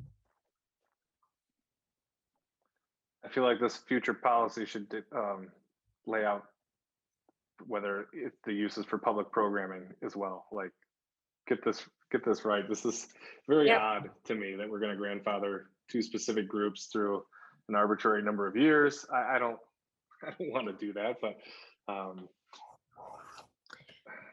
yeah, we did that. We did it once, so we're doing it again, but revisiting it, I guess. Yeah.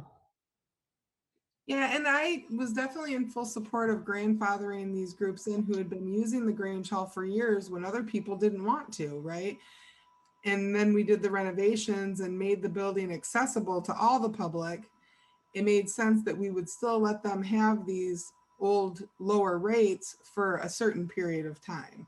I didn't really think in perpetuity, and I understand that this memo is not requesting in perpetuity. But I think it's important to have that standard on who's allowed to do this and who's not, and it can't just be somebody's favorite group. And I'm not accusing anyone of that either, but also perception is pretty important here, in being fully transparent in how these groups got to be in the position to be able to have this reduced rate. And if it's because they're providing parks programming, then are other people or groups allowed to apply to do that? I think they would be. I think that makes sense. And I think this group probably would have dissolved if, because they're not that flush in terms of what they're doing there, the dance groups, the two different ones, what they're doing there. So that's where the programming and wanting it to continue, that's how it originated. So how do we feel about putting these groups on notification now that the policy is going to be changing and that the reduced rate is not in perpetuity? Be very intentional about letting them know that, and that as we develop the new policy, we can include this conversation as a part of that dialogue. I think any proposed changes to the policy should definitely be, I think the Parks Committee needs to initiate, or discuss and deliberate what they want to do and then have conversation with the group. Is that what you're saying? I do. And I also think that equitably speaking, right? Like, I don't think that I want to make sure that we,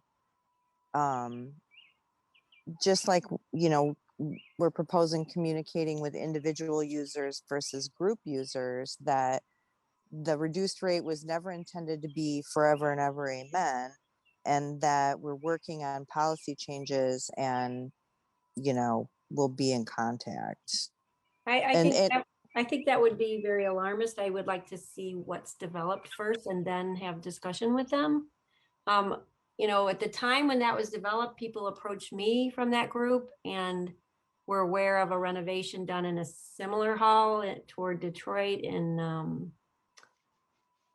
Dearborn, and the rates went up and the group dissolved. So, I mean, they felt very threatened, and that could have happened to this group. I think it was very gracious of the board to, allow them to continue at the grandfathered rate.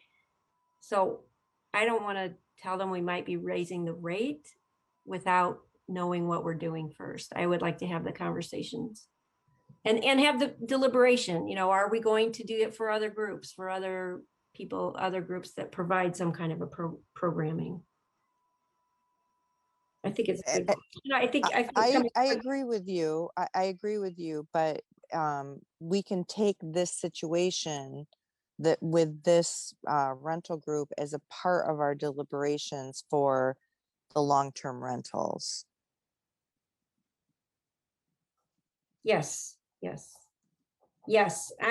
I heard was that we want to have consideration for bulk rentals, for bulk rates, refunds, and how it's paid.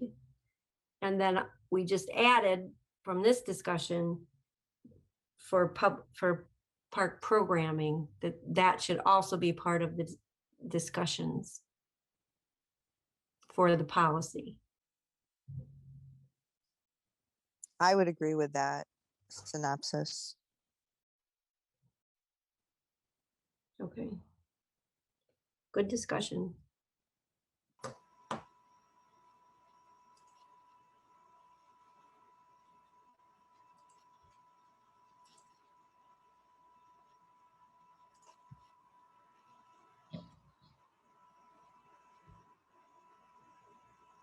So there's a motion by trustee Clerk Farmer, support by trustee Bell. And then this is a roll call. Is that where we're at? I think that's where we're at. We already did the roll call. That was for the previous. Oh, for the, yeah, okay, right, yeah. So you want, that was to approve the applicant. We don't have a motion. What would be the motion that you're Okay. for now? Okay. I was stuck on the other one. Got it. Okay, then let's, is there any public comment on this item?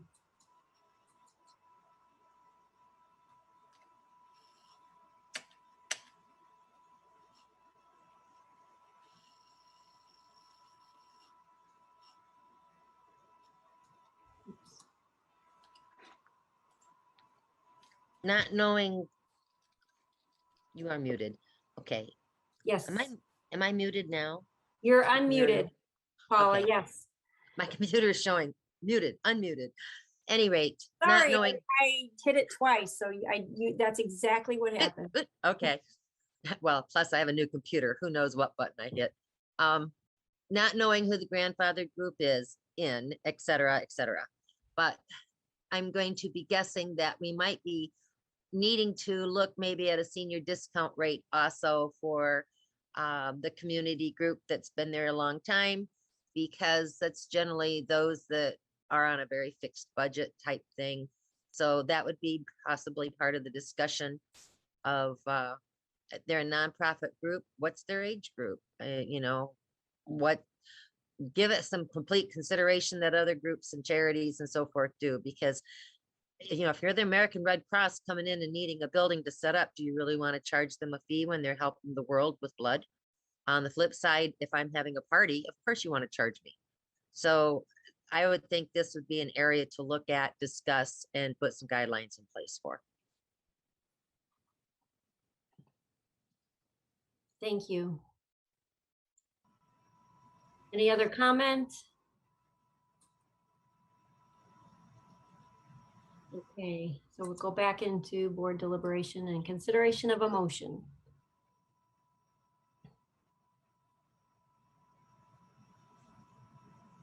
I'm sorry, I don't know what motion you're looking for right now. I thought it was going, I thought the recommendation was to take it back to the Parks Committee for further deliberation. Okay.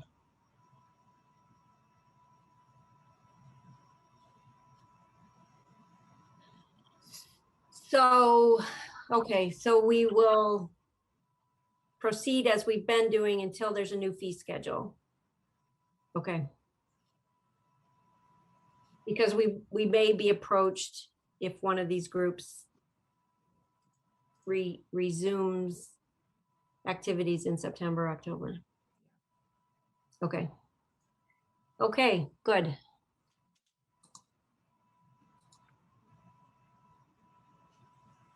All right, then next item on the agenda is public comment. Anyone wishing to make comment, please raise your hand in the participant column or dial *9.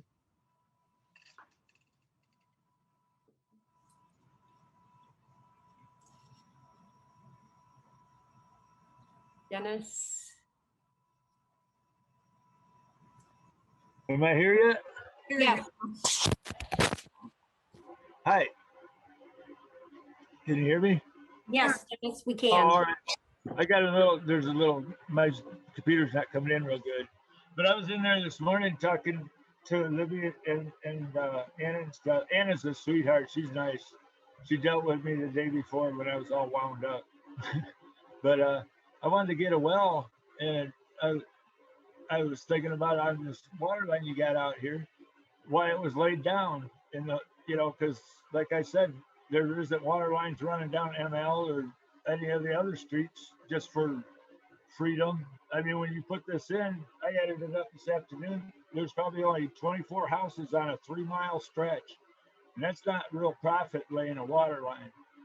So we know you had to have it for the dump for the when they were redoing the dump, fixing it up where the township is the one who let all those people dump that stuff. Like I said, if I'm gonna, I suggested that if I'm gonna pay for the water line, I should get a cut of the proceeds from before you guys got fined the shit out of you, because I'm paying for the cover up or the recovery of it by getting charged for, you know, all I wanted was the well. I watched the whole meeting, so I'm kind of, my mind's kind of dulled right now.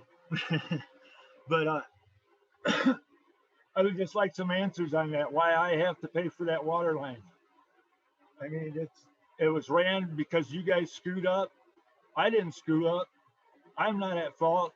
And there's people, these people on KL, I haven't talked to them yet, but I'm going to take a walk down and talk to everybody. And you change the rules without letting anybody know. That's one thing with all the sewer and everything. I think you should send a registered letter to people who are involved. It's going to be over $5,000 or $6,000 because not everybody can shell that kind of money up. I mean, damn, I don't know where y'all come from. You're on a higher income than I am, apparently. And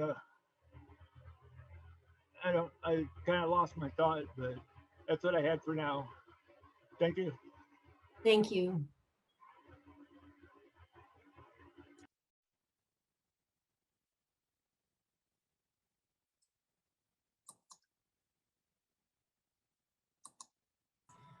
So I imagine that public comment, I mean, that would be very difficult for us to follow up with that here. Many of us don't know any of the details of what's happening. Are you guys continuing conversations with this resident internally? I think it's, yep, I think it's making the board aware that there are resident concerns with the water fee. So, and the board reviews those fees periodically. So that's important for the board to hear that. So when we review those fees again, we could maybe get a better snapshot of what was going on in that situation. Yeah, I mean, and I'm happy to talk to you another time as well.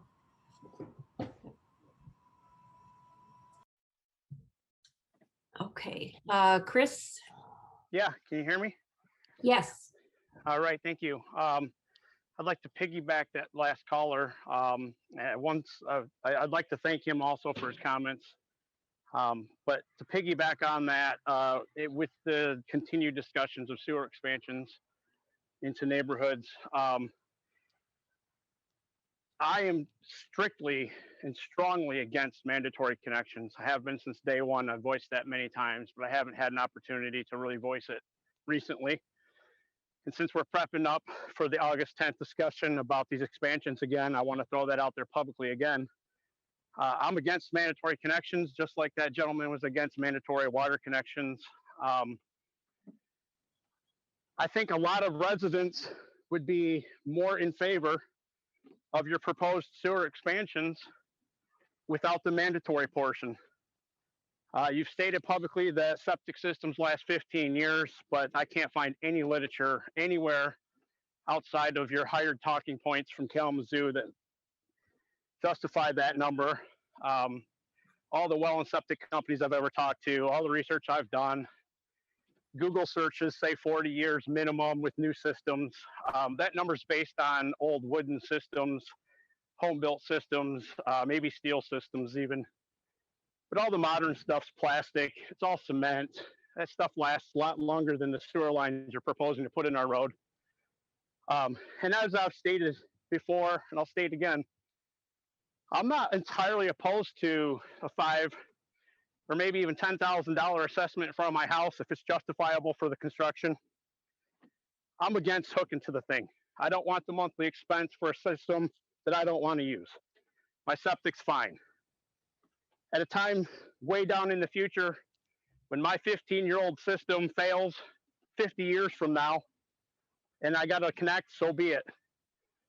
But to force me to connect to a system because you feel it's necessary for the library, the fire station, or even the neighborhood down the road, it's got nothing to do with me. Run past my house, do the assessment, put it on my winter taxes for 20 years and forget about it. I don't want to connect to it. I'm against mandatory connections.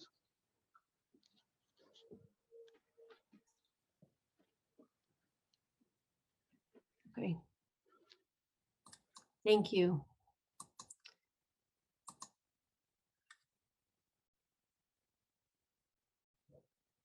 Paula?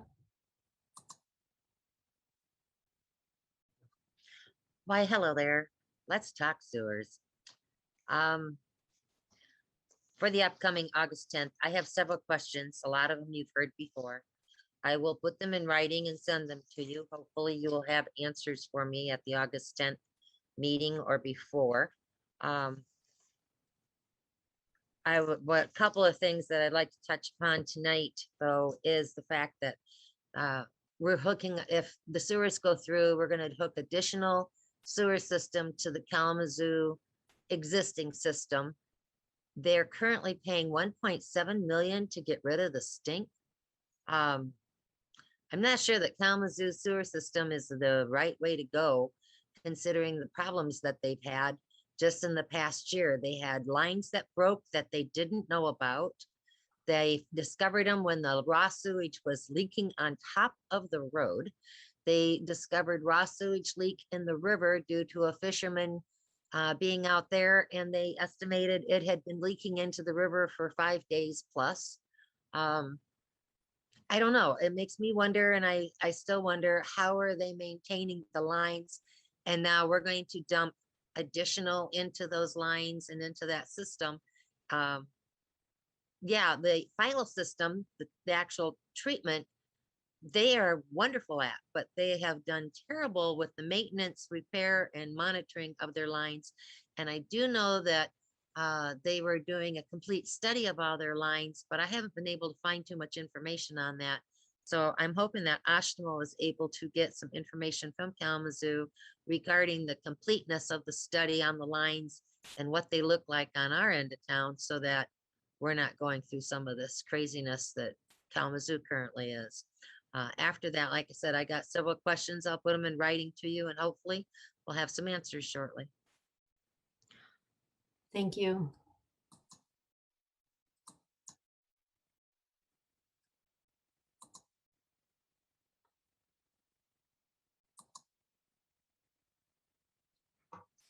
Tom? Hi Yes. there.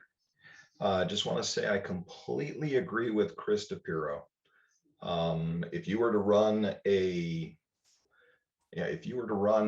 well, I'm on 4th Street. So I have that water line in front of me, the same water line the KL gentleman was talking about. I would be more than happy to pay the actual capital improvement fee for my section of that line if I was able to drill another well, if my well ever failed. I would be more than happy to pay for my section of the capital improvement.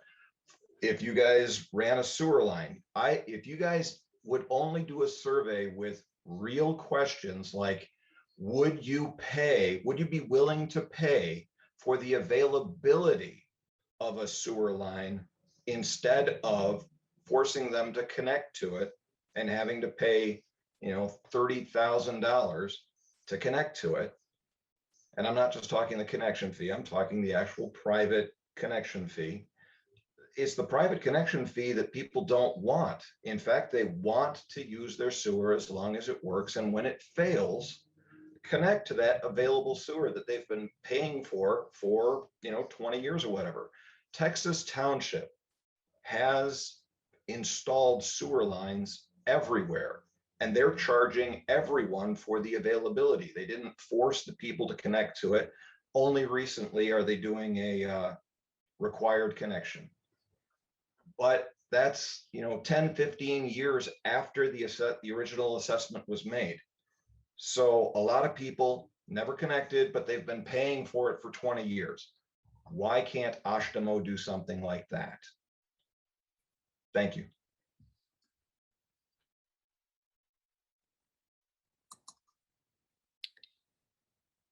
Thank you. Any other public comment?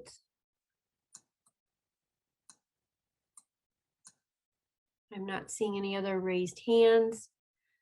So we were on to, oh, there's one more comment. Nope. We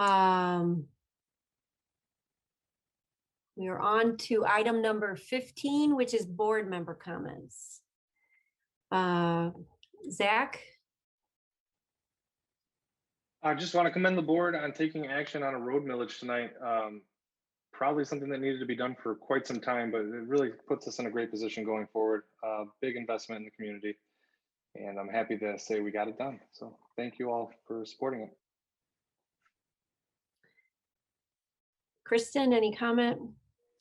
I'm not sure if this is the appropriate time. I maybe should have chimed in under other business. I just have something I wanted to bring to your attention and kind of ask a follow-up question. So there was an email that went out for City of Kalamazoo. Basically, they're building a community room at Mayor's Riverfront Park, and they invited Kalamazoo teens to come and kind of give input into what the teens would like to see in the center and things of that nature.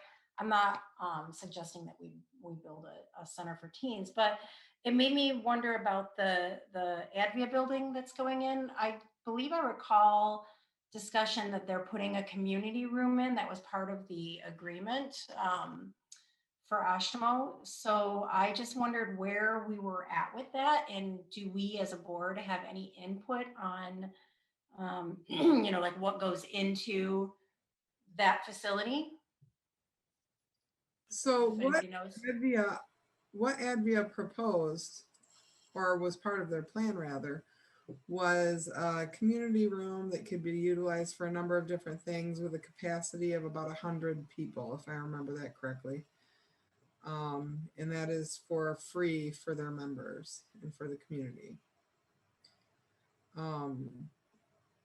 As far as giving them ideas on how to use that room, I don't know that they would be susceptible to that. But I also don't know if it's been asked.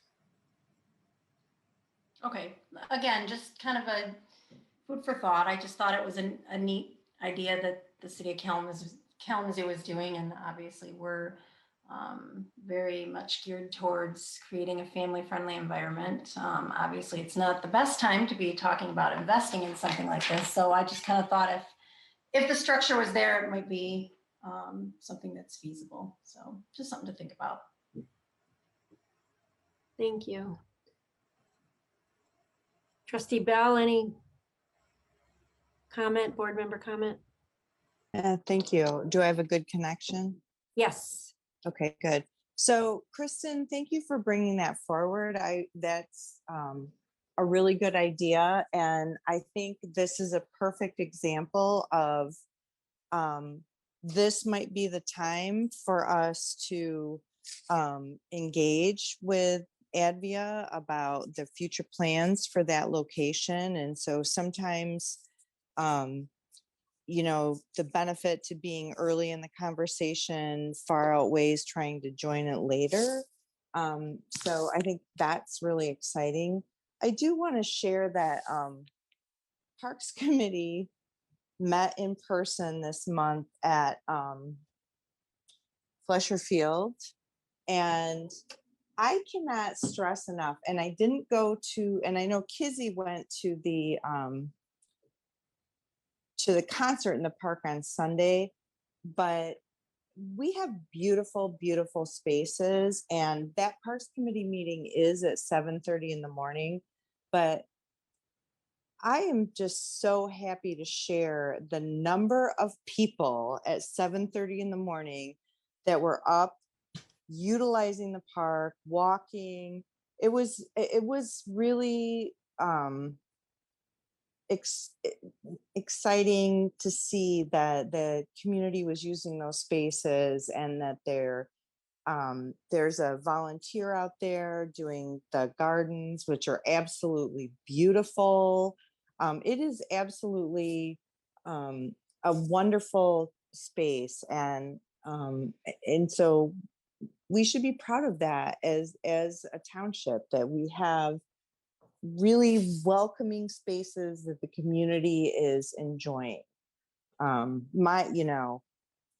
Anyway, it was just fun to be in the park and see the number of people like already there, like getting their walks in, kids on swing sets, the whole thing. That's absolutely, being a welcoming, inviting community is essential.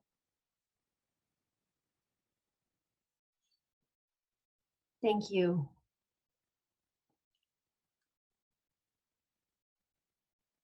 Gusty, any board member comment? No, not tonight. Claire?